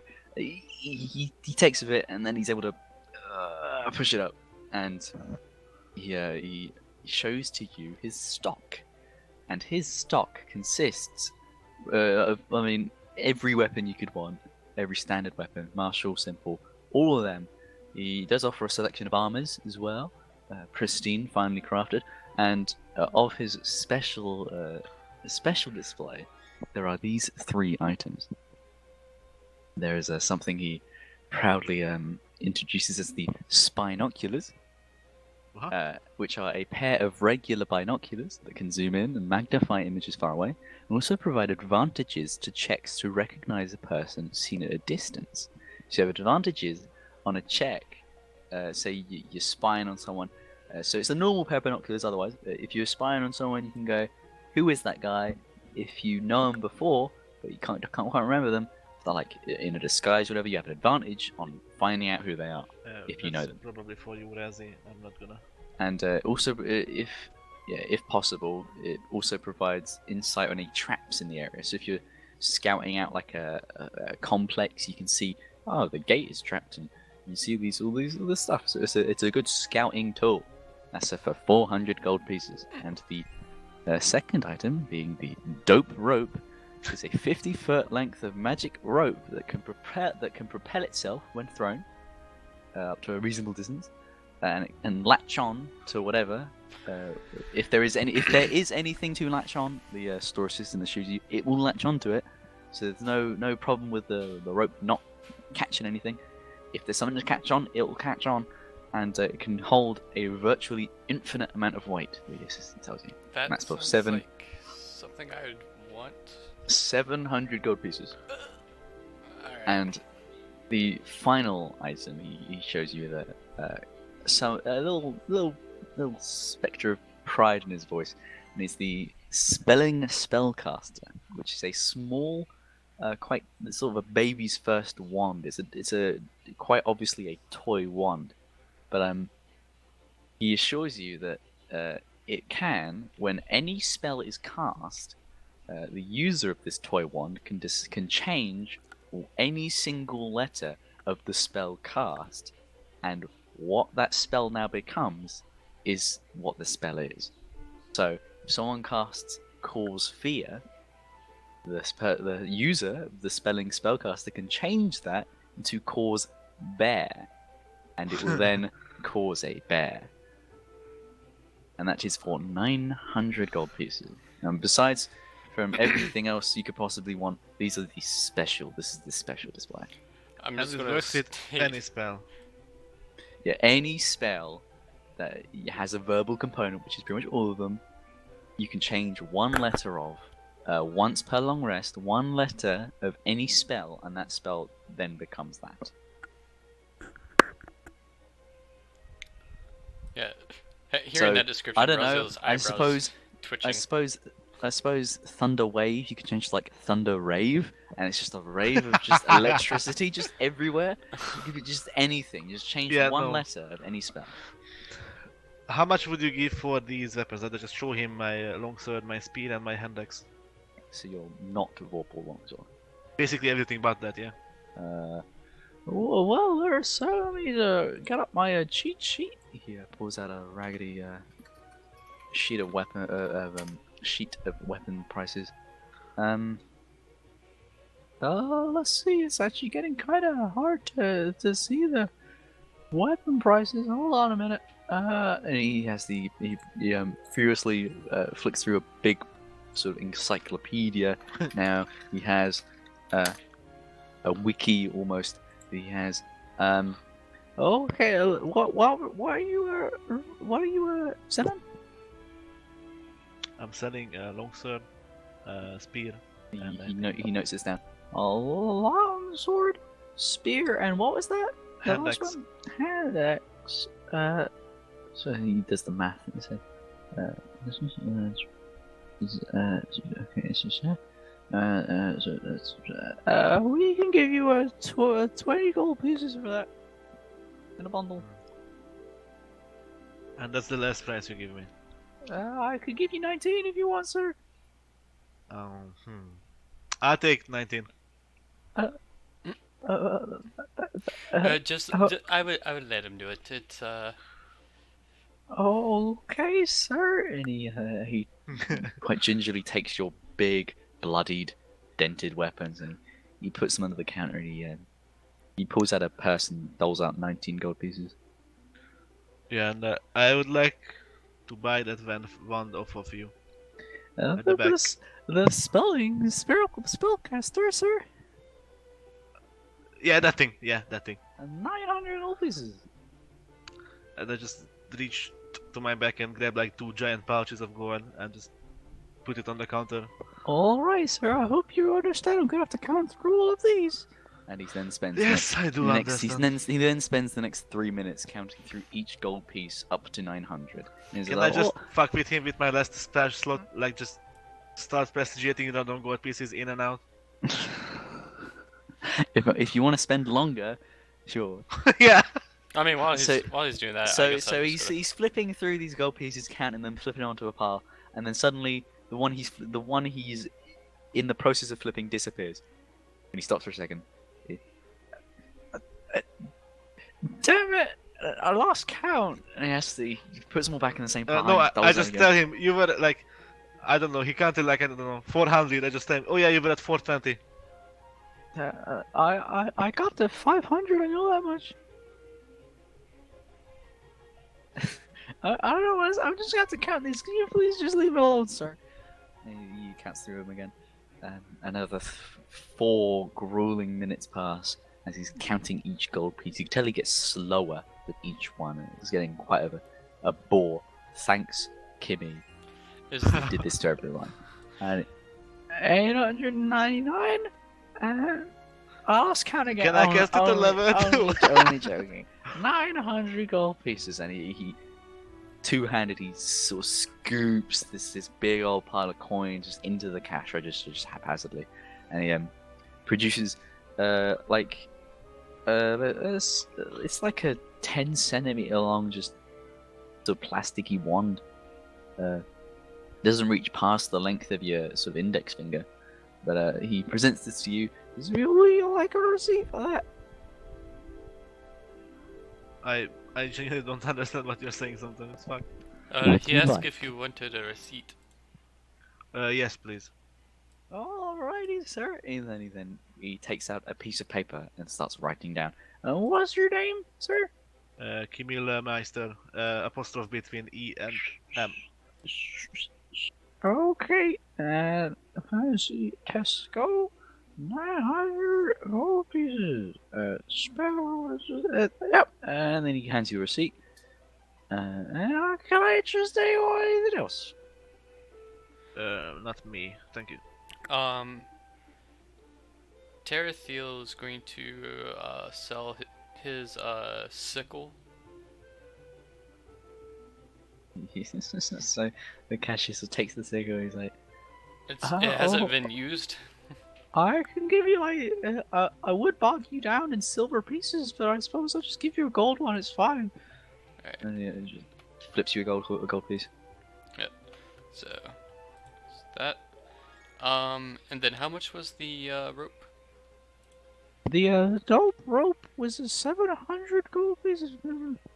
Alright, cool. I'm going to pay Terathiel back for this, but between me and Terathiel, You're buying stuff for Terathiel? yeah. Well, I'm only taking 100 of his gold. Oh my god. I suppose you won't know if I... Yeah. Which, I gave him 300 before we went off for this. So Yeah, it's fair. Terathiel completely uncharacteristically, sort of like an automaton, just turns towards Rathiel, holds up his patch of gold coins, and Reza just ruffles through and takes 100 gold pieces out, and he just... and then he just sort of shuts down. But I'm trying to think. Yeah, that's all my gold. I've got rope, so that's cool. Which I guess I'll add that into my inventory later. Can't. That was the dope rope, right, sir? Yes. If you put the money on the counter. Yeah, I put the 700 on. Well, like the last time, I'm gonna have to count it all. No, I'm only joking. He looks at it and goes, yes, 700, and then pops it back in, in the cashier, and he produces to you a lovely, tied with a little red strip of sort of silk. He hands you a length of rope. And he says, you like a receipt with that? No, thank you. Alrighty. And then, Terathiel, I believe is just wanting generic magic supplies. We offer a refill of magic supplies for fucking 0 gold pieces. Don't bother with that shit. We refill your magic all the time. That is awesome. It's one of the little good things offer. Every little helps, TM, from Fantasy Tesco, TM. I do also offer all sorts of adventuring supplies. Yeah. How much are your disguise kits and thieves tools? Oh, I mean, a good thief should only ever need one thieves tool, but I suppose you're starting out. We could do that for you for 10 gold pieces. 10 gold pieces. Can we bring that down to maybe like 8 or 9? Sir, if you're not willing to haggle the price on a 700 gold piece item, I don't know why you're haggling the price on a 10 gold piece item.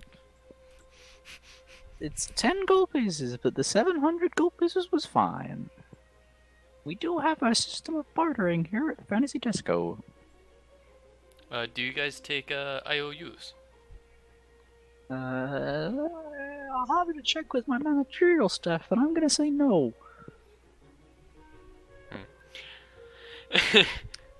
Tell you what, because I like you and you guys seem like good guys, I'll give you the thieves tools for 7. For 7? Alright, I give him the No, 7. no, no, make it 11. Okay, as the sir said, 11 gold pieces. And at this point, I'm just kind of glaring at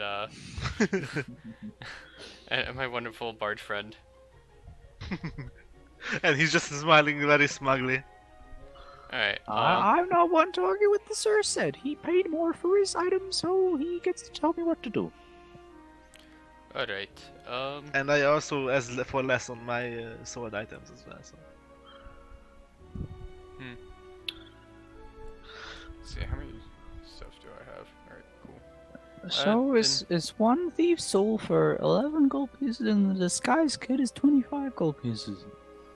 I think I'll pass for the time being. The rope cleared my gold out, and the disguise kit and thieves tool my brother here has no use for. You think maybe you'd want to haggle the price on the 700 gold piece item? That's just me. You know, I'm not in your boots. Mr. Lizardman, can I interest you in anything from Fantasy Disco? Every little helps, Tim. Just give me potions. Alrighty, how many? I don't know. How many do you have? How many do you want? How much does one cost? One standard one standard health potion. He is 25 gold pieces. Although I will have to ask for identification, seeing as it is a regulated substance. You need to be over the age of 18 to purchase. Human 18 years. Are you sure I'm not of age? I think I look pretty much of age. I don't know, sir. I can't take that risk. Can I roll for intimidation? he Well, I mean, laughs. to be He fair, laughs, but then realizes he doesn't know your name. He just presumed your name was Risk. But, to be yeah. fair, Intimidate, yeah. Lanker, if you're 25 years in like Dragonborn age, because you mature at the age of like single digits. So you have to beat a 13. What, with intimidation? Yep. that good Okay, sir. Okay, I'll give you them for 20. 20 gold pieces? Alright, wait, how big are these potions? But now, They're common standard health potions, sir. alright, The compendium doesn't show anything. 2d6 plus 4. He says these words you've never heard before. Potion of healing, here we go. 2d4 plus 4. Oh, shut up. 2d4 plus 2. Oh yeah. So we're all wrong. I mean, I like Alright, the 2d6 so- plus 2. You probably need 2d6 plus 2. You're getting to that level now. Especially with I'll the cleric. buy... You said 20. 20 gold pieces, sir. I'll buy 4. Alright, that's 100 gold pieces for 4 healing potions. Wait, what? 4 times. Wait, no. My And apologies. that's 80. That's 80 gold pieces, sir. My apologies. I didn't pass math. That's why we're in a fantasy disco. Yeah, I'll give him the 80 gold pieces, and Terathiel I'll will take take the 4 potion as of well. That's another 80 gold pieces from you, sir. Oh man, math. Give me a second. Oh, I'm not good with that. I just said. Let's see. Potion of healing. Here, please. And I should have 4. Also, quick question. Does the Van I bought have limited uses? Once per long rest. Okay, firm. Wait, did you give me my hand axe back yet? No, he just sold it. I Yes, I've may, got 1. I may Actually- or may not have sold your hand axe indeed. Alright, you know what? I'll buy it. Alrighty, sir. But due to the profit agreement we have in the fantasy Costco, I'm gonna have to ask you pay 7 gold pieces. But to be 7, fair, that yeah, wasn't sure. even that guy's hand axe. Well, I don't do the rules here, and neither does he apparently. Alright, then that's my hand axe back. You know what? What type of armor do you sell? All kinds of armor, sir. I'm so glad you asked. I trained to be a blacksmith myself, but sometimes life just gives you lemons, eh? You said you trained to be a blacksmith. That was those days are long behind me. Did you train with magic as well? No. Do you know of anybody who trained in enchantments? You're probably gonna have to ask some wizard guy. I don't know. I'm just a store clerk. Actually, wait. Do you have any other type of potions other than potions of healing? Maybe. Do you have a potion of heroism? He then immediately starts poring over this book labeled Wiki. While he's doing that, no, I'm playing. A potion of heroism would be pretty good, especially if somebody gets caught in a pickle. Because it gives you 10 temporary hit points. He then he sort of furiously puts the wiki book away and brings out another book called Google. I'm just looking at the compendium inside the game. On the right side. Anti-radiation pills. What the fuck? Just go to the compendium and search potion. Okay, sir. You just, take what you want from the compendium. The compendium is Fantasy Tesco's #1 supplier, TM. Let's see, item I rarity. love how you keep saying TM. It does say item rarity rare. It's a legal requirement written into my contract. You know what? Helps, TM. You know what? I'll leave that for some other day. Literally, yep. I have all of these potions thanks to our good friends over in the compendium TM. They supply everything here. Do you supply possibly coating weapons in silver?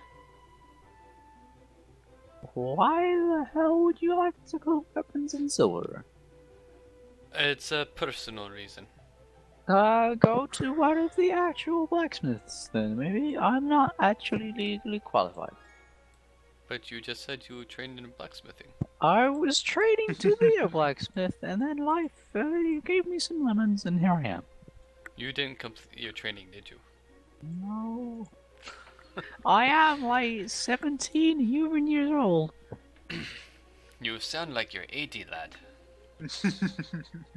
I'm sorry if this voice didn't correctly convey a quaky, breaking voice, but I don't know. It's just the one I'm born with. One puberty gave me, I suppose. You poor soul. I have a really shit idea, Yupok. If I change Mage Hand to Mage Band, what happens? Oh my god. Let's do it. Let's test out the one. I want to see this happen. Okay, so Do you have to turn to that wand? okay. So while all this is going on, and there's the conversation between between you lot and the stalk, like Kimmy's just been just standing there with a blank expression on his face, just thinking, and suddenly out of the blue he's like, "Oh my god!" Turns he said, "Mage band."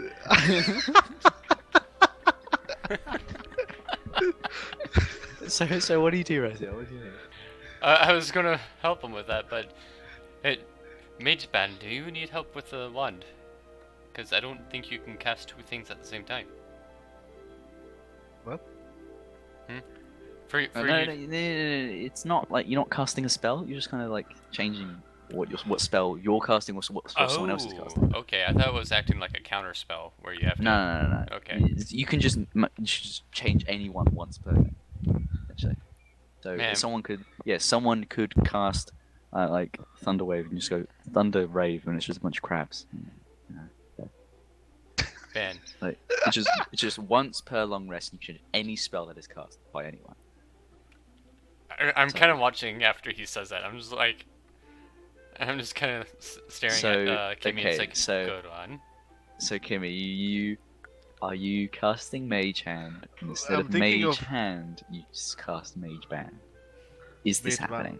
Because I have also Feather Ball or healing healing sword, which is really fun idea.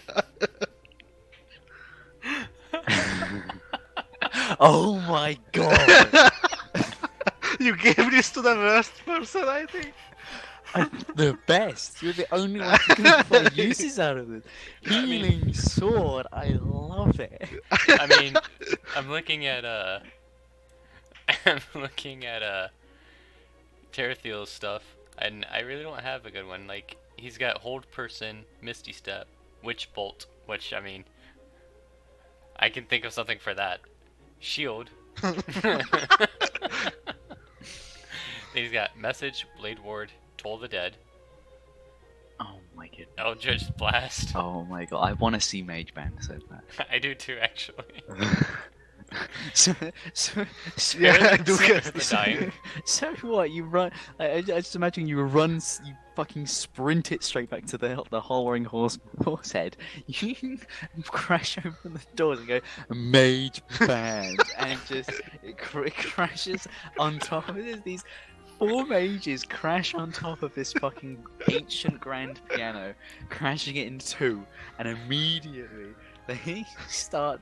I don't know, playing like this or something, like fucking like it's just into this, and it's just like oh, everyone immediately is just encapsulated by this absolutely out of this world scene. It's just a bunch of wise and old, like stereotypical wizards fucking tearing. I'm going into the up. crowd, starting a mosh pit. The entire bar is one massive mosh.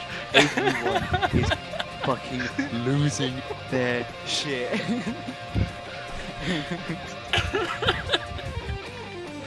Like, holy fuck. It's hands down, the single most greatest experience of all of your life up to this point. Everyone in this room's lives. Jesus fuck. The blackjack dealer, as soon as he saw you coming in, he got up, he's about to start shouting, and immediately this band crashes down on the piano, and he goes, just words cannot describe. He's taken away by this performance. A mage band. Holy fuck. That is great. That's probably the best thing I've ever seen. So they fucking play out the night as they slowly fade away. There's the song sort of fades away as well. Everyone sort of just there in mostly just stunned silence, and immediately everyone throws you like a gold piece each, and you get like fucking 1,000 gold pieces. Fuck you, you get 1,000 gold pieces because No, Mage no. Band was such a good idea. Please take it. Mage Band. We can, Oh my goodness. we can You get. get over 1,000 gold pieces in donations, so you can do with that what you will. Wait, I'm aren't his... we still in the Tesco? No, me and They Hollow. ran off to the fucking. Me and Hollow ran off. We just had to do it too, man. I ran off with Hollow just to see this happen. Cherithill's still at Tusco with you. Oh my god! See when this, because I nicked this item from the Adventure Zone. They didn't use it a single fucking time, and immediately the first 5 minutes is my most favorite item ever. Alright, I'm just gonna. Oh, man. Of all the people I'd expect. Yeah, alright, I got it. Holy shit! The cashier, he ran after you, sort of concerned what the Harukas was. He's like, I don't know what to do with myself after this, sirs. I think I can die happy. I kind of just clasp him on the shoulder as we're leading him back to the shop. Like, yeah, no, that definitely was a good display there. Holy shit! That was awesome. He's sort of rubbing his head on disbelief. He's like, is there any more business I can help you with? Just the potions for. I think we already did that actually. For Cherithil. Yep, 4 gold, 4 potions for 80. Oh boy. Actually, I'll just do this.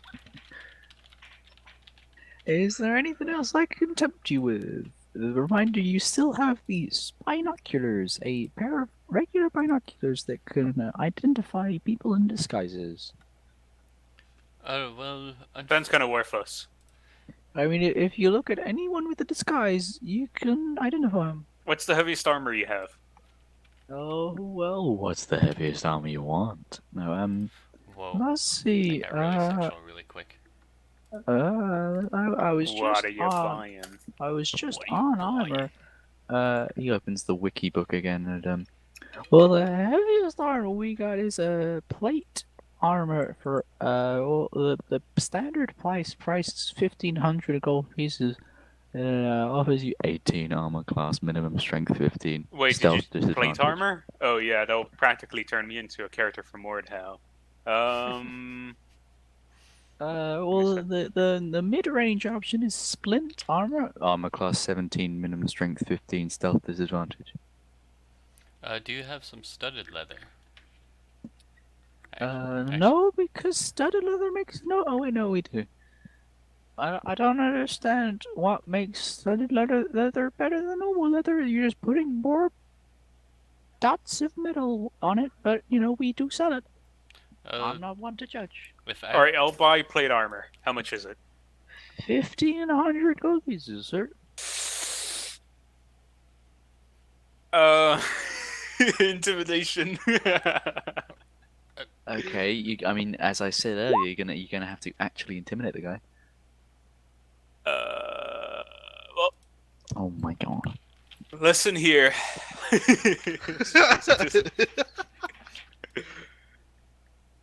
All right, well, listen here, mister.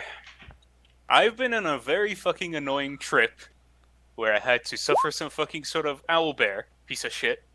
And I'd very much like to have some plate armor before I rip your fucking head off and make a goddamn throne of heads from your head and multiple other heads. You can see him furiously tapping something underneath the desk, and he sort of gingerly grabs the grate that's sort of covering the display wall, and it's sort of struggling to get his breath. He throws it down and just legs it as a quiet alarm starts playing. Wait, what? Did you just give me the plate armor? No. He Yeah, sure, he drops it, but the security forces are now on your location. What the fuck? She threatened him. He's just doing that from behind.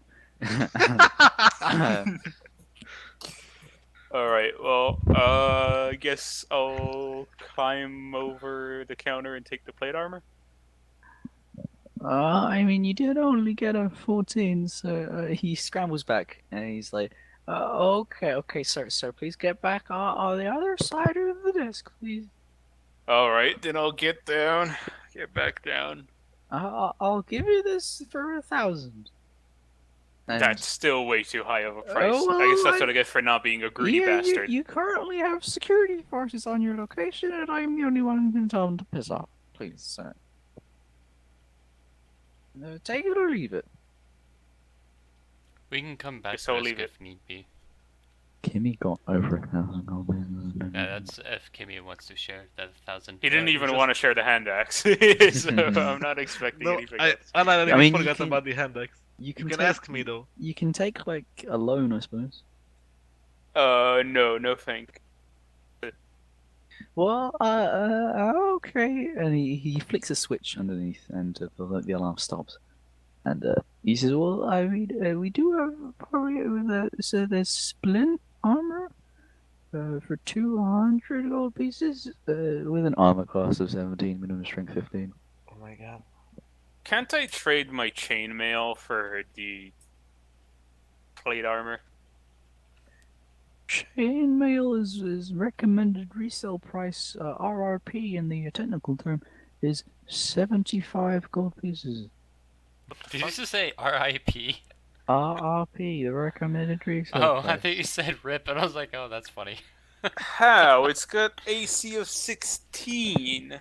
Yeah, I know. I don't make the rules. It's just a lot easier to make. You just pay a guy some wages for like a couple of days, and he can Fuck look it, I'll sell in the him. middle. You can take the chainmail, and I'll take the fucking splint armor. Okay, so that's still an overhand of 225 gold pieces, sir. 225 gold pieces. 125 gold pieces different. Oh, right, then I'll pay the 125 gold pieces. That leaves me with. Fuck. Calculator. Calculator. Because I've got 223. 223 minus 125. That's 98. I am now with 98 gold pieces. And you are now with 0 karma, sir, but that's just me. Is there anything else I can entertain you to do? You three fine gentlemen, and you lizard person. What is the resale value of leather armor?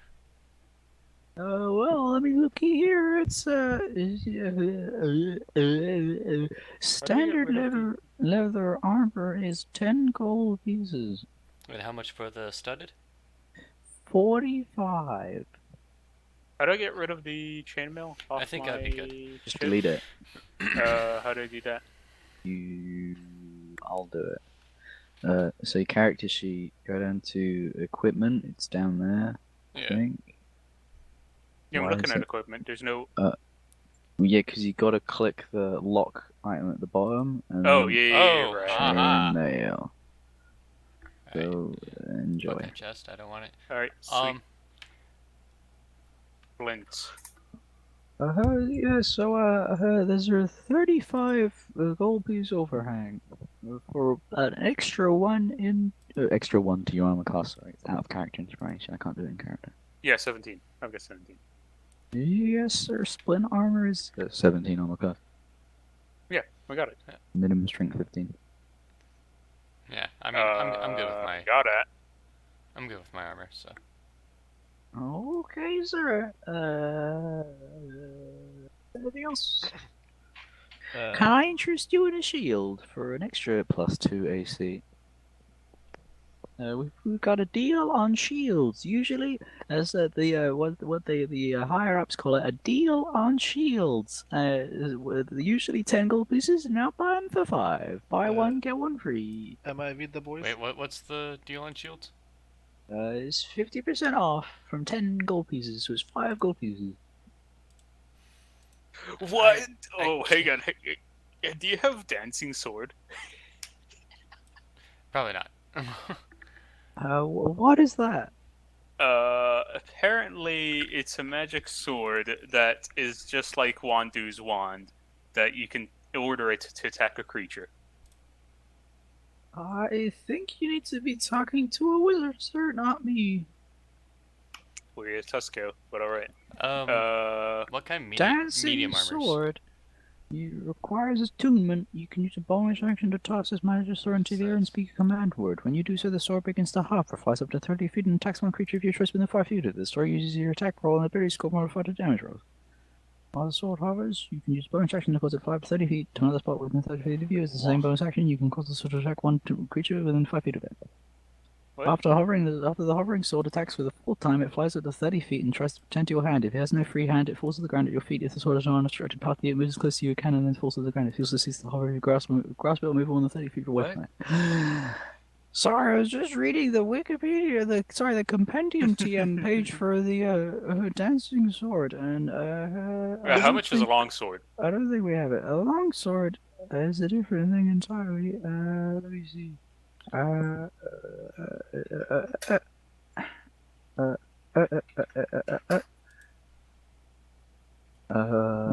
sword is 15 gold pieces, and this voice is really starting to hurt me. I didn't realize we'd be doing shopping for this long. You have an upgraded long sword? Sorry, I mean, has it been sharpened by the greatest dwarfs you've ever seen?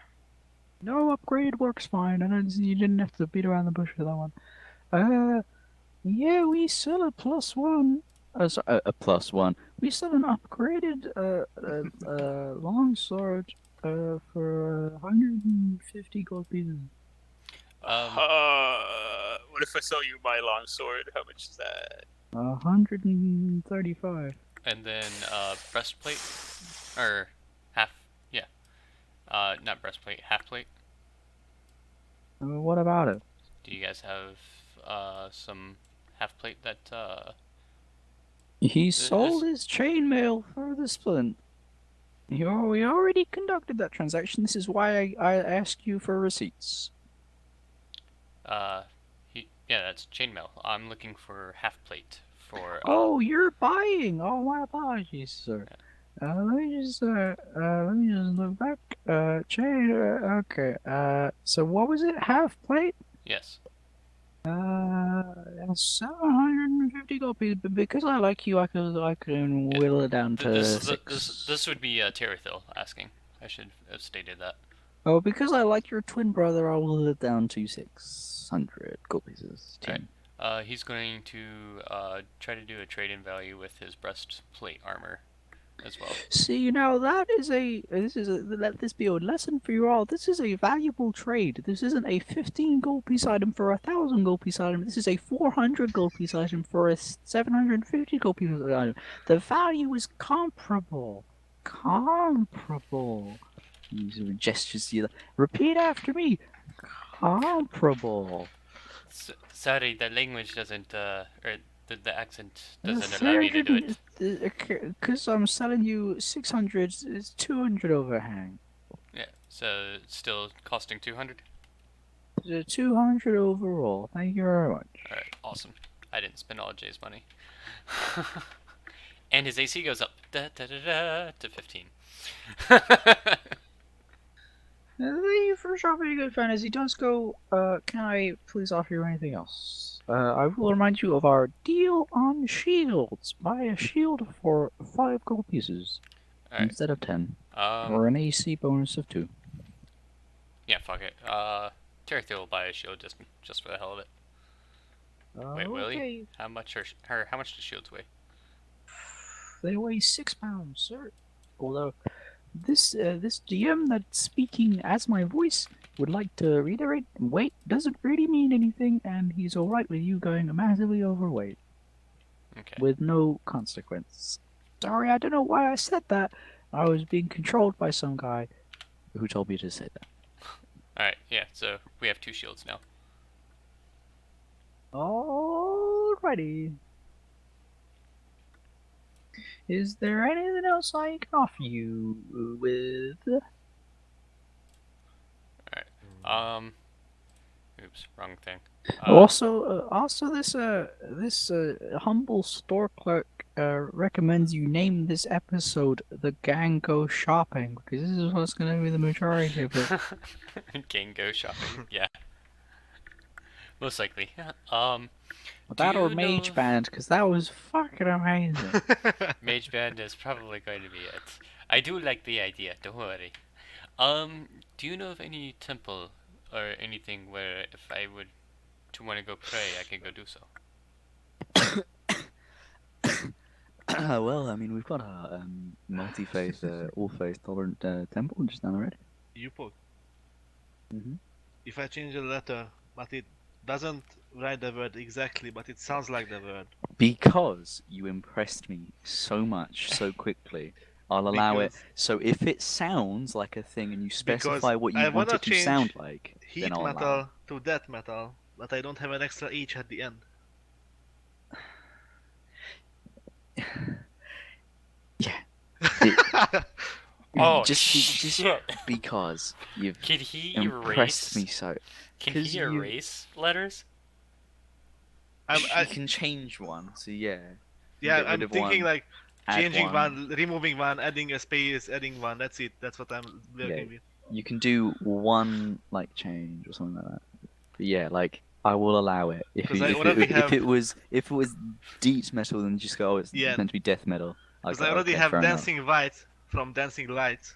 I already have a night from a light, and I already have sheep from sleep, which I'm not sure what I'm gonna do with. Yeah, I suppose it's up to my discretion when you cast Yeah. these things. But yeah. Did you say you went from sleep to sleet? No, sleep goes to sheep. No. Oh my god, this is the best thing I've ever done. Oh my goodness, yes. I will allow death metal. I suppose it depends on my mood of the day what that actually constitutes. I could also make stinking cloud, which oh my god. But Yeah, there's a Pastor Percy's All Faith Welcome Temple to him down the road. Alright, and thank you very much. And the twins will actually take their leave and head towards the temple. Sir, before we leave, do you know of any upgrades for this one or a better one somewhere in the world? In another Tesco, by any chance? Are you doubting the efficacy of our production here? Oh at no Fancy no! Telescope? I'm just a really big fan of this company, I and mean, I wanna buy more of their. theoretically, in the sense that everything exists everywhere, then yeah, maybe this was probably a better one out there. I don't know. I think it's quite a unique idea. Alright, thank you, sir. That will be it. And I just start making my way out as well. and risk. I don't need anything else, so yeah. Yeah. So as you all turn around to leave, you see the cashier visibly like. Sort of shrink behind the counter just a little bit as you leave.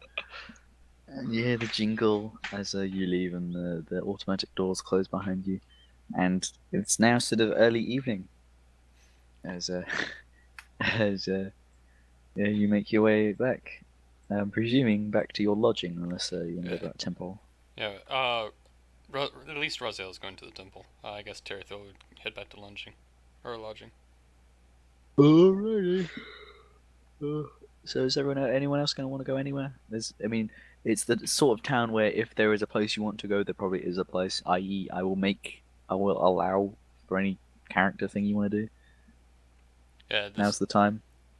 No, I need a long rest really soon because I'm out of spell slots and everything basically. Alright. and Raziel is just going to go and pray to his goddess. Go through his normal thing, then head back. Goddess of Well- anime titties. Okay. So everyone else leaves. Everyone leaves, but everyone bar Raziel heads off to the hollering horse heads. And Raziel, you sort of take a nice walk down this road. It's a lovely fresh air. It's not sort of dank and like smoggy like in Copernicus. It's just beautiful, just clean, fresh air. A lovely sunset on the horizon, and you make your way down to the temple, where a Pastor Percy, who I also need a voice for. Totally doing this on purpose now. No, hold on. We've got a very male-focused cast here. There's Pastor Patricia, who's like Wouldn't she be a priestess? fuck off, Priestess Patricia, who sounds like I don't know what she sounds like. Man. She communicates in grunts. And she points as you enter. She sort of gives you a wave, and she points to one of the pews. This rather small, rather modest little temple, really, and it's fashioned like a regular church, with some pretty bare bones churches. Not sure what your guys' knowledge of real life post Reformation Anglican architecture is, but it's like that. It's just bare stone walls and these bare wooden pews with a central hallway with all these paved stones at the floor, and a small altar. They're big on stones, these guys. There's a small altar with no book on it. It's an assortment of holy books sort of behind the altar, so you just pick out and read one if you want. But yeah, there's not much else. There is one skylight allowing light through just directly above the altar, and it's casting a nice sort of sort of darkening orange hue into the room. Not to mention the windows on the wall, which also adding to the effect. There's two people in here. Alright, yeah, I'm just gonna find somewhere private to pray to the Raven Queen. All right, so you're in a corner somewhere or whatever. You just sat down, just praying. Give us our daily bread and all that. And as you're about to finish, you feel something. There's a tiny little voice in your head saying, "Fucking rock on, brother," and it leaves you. I And just you kind of look around. I'm like, give and it. you see, you immediately feel a little bit better. Okay. It adds that little perk in your step. And I will say, in the spirit of things, Kimmy, at the moment you put your head to rest, you really there's this little tingling feeling in yourself, and you're like, that was an amazing idea.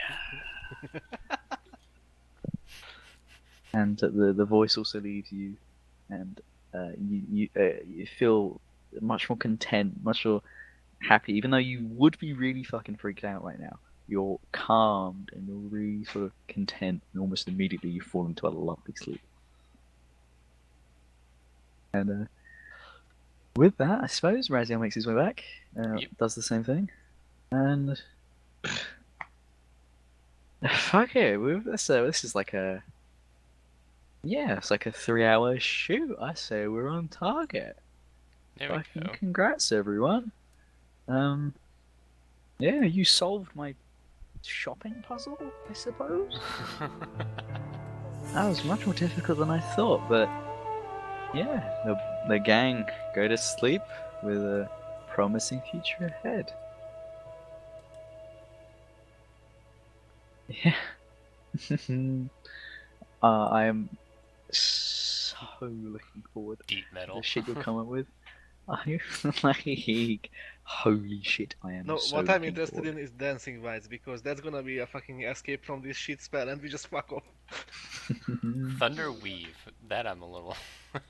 I don't know how. I imagine that's the you one I can- cannot imagine. I am so ready for this to be the most overpowered piece of shit item ever, just because I'm Bro, so and impressed. this is only the bad spell list. I'm gonna start thinking about multiclassing soon, just for this Yeah, purpose. and even then, any other spell anyone casts, If you you can change. Hollow, Ooh. if you work with Tirithil book part of his multiclass, he's a hexblade, and he took the Pact of the Tomb. He has a spell book that allows him to cast any magical spell that he writes down Oh and god, learns. dynamic doom already. Oh yeah, which is cool because I'm multiclassing into a monk eventually, so I'm going to be up front with Risk a lot.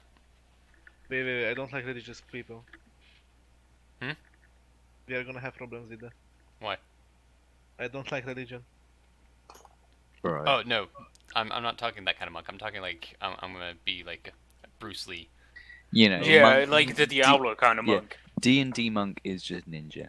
Oh. No, not ninja. It's more like Bruce Lee. Yeah, it's pretty much Okay, Bruce yeah, Lee. Bruce Well, Lee, yeah. I'm going way of shadow, so yeah, it's gonna be pretty much ninja. But yeah, holy shit. Tell you what, how much XP are you guys on? Mm, 1350. 1350. You yeah, immediately, 135. every single one of you, okay, no.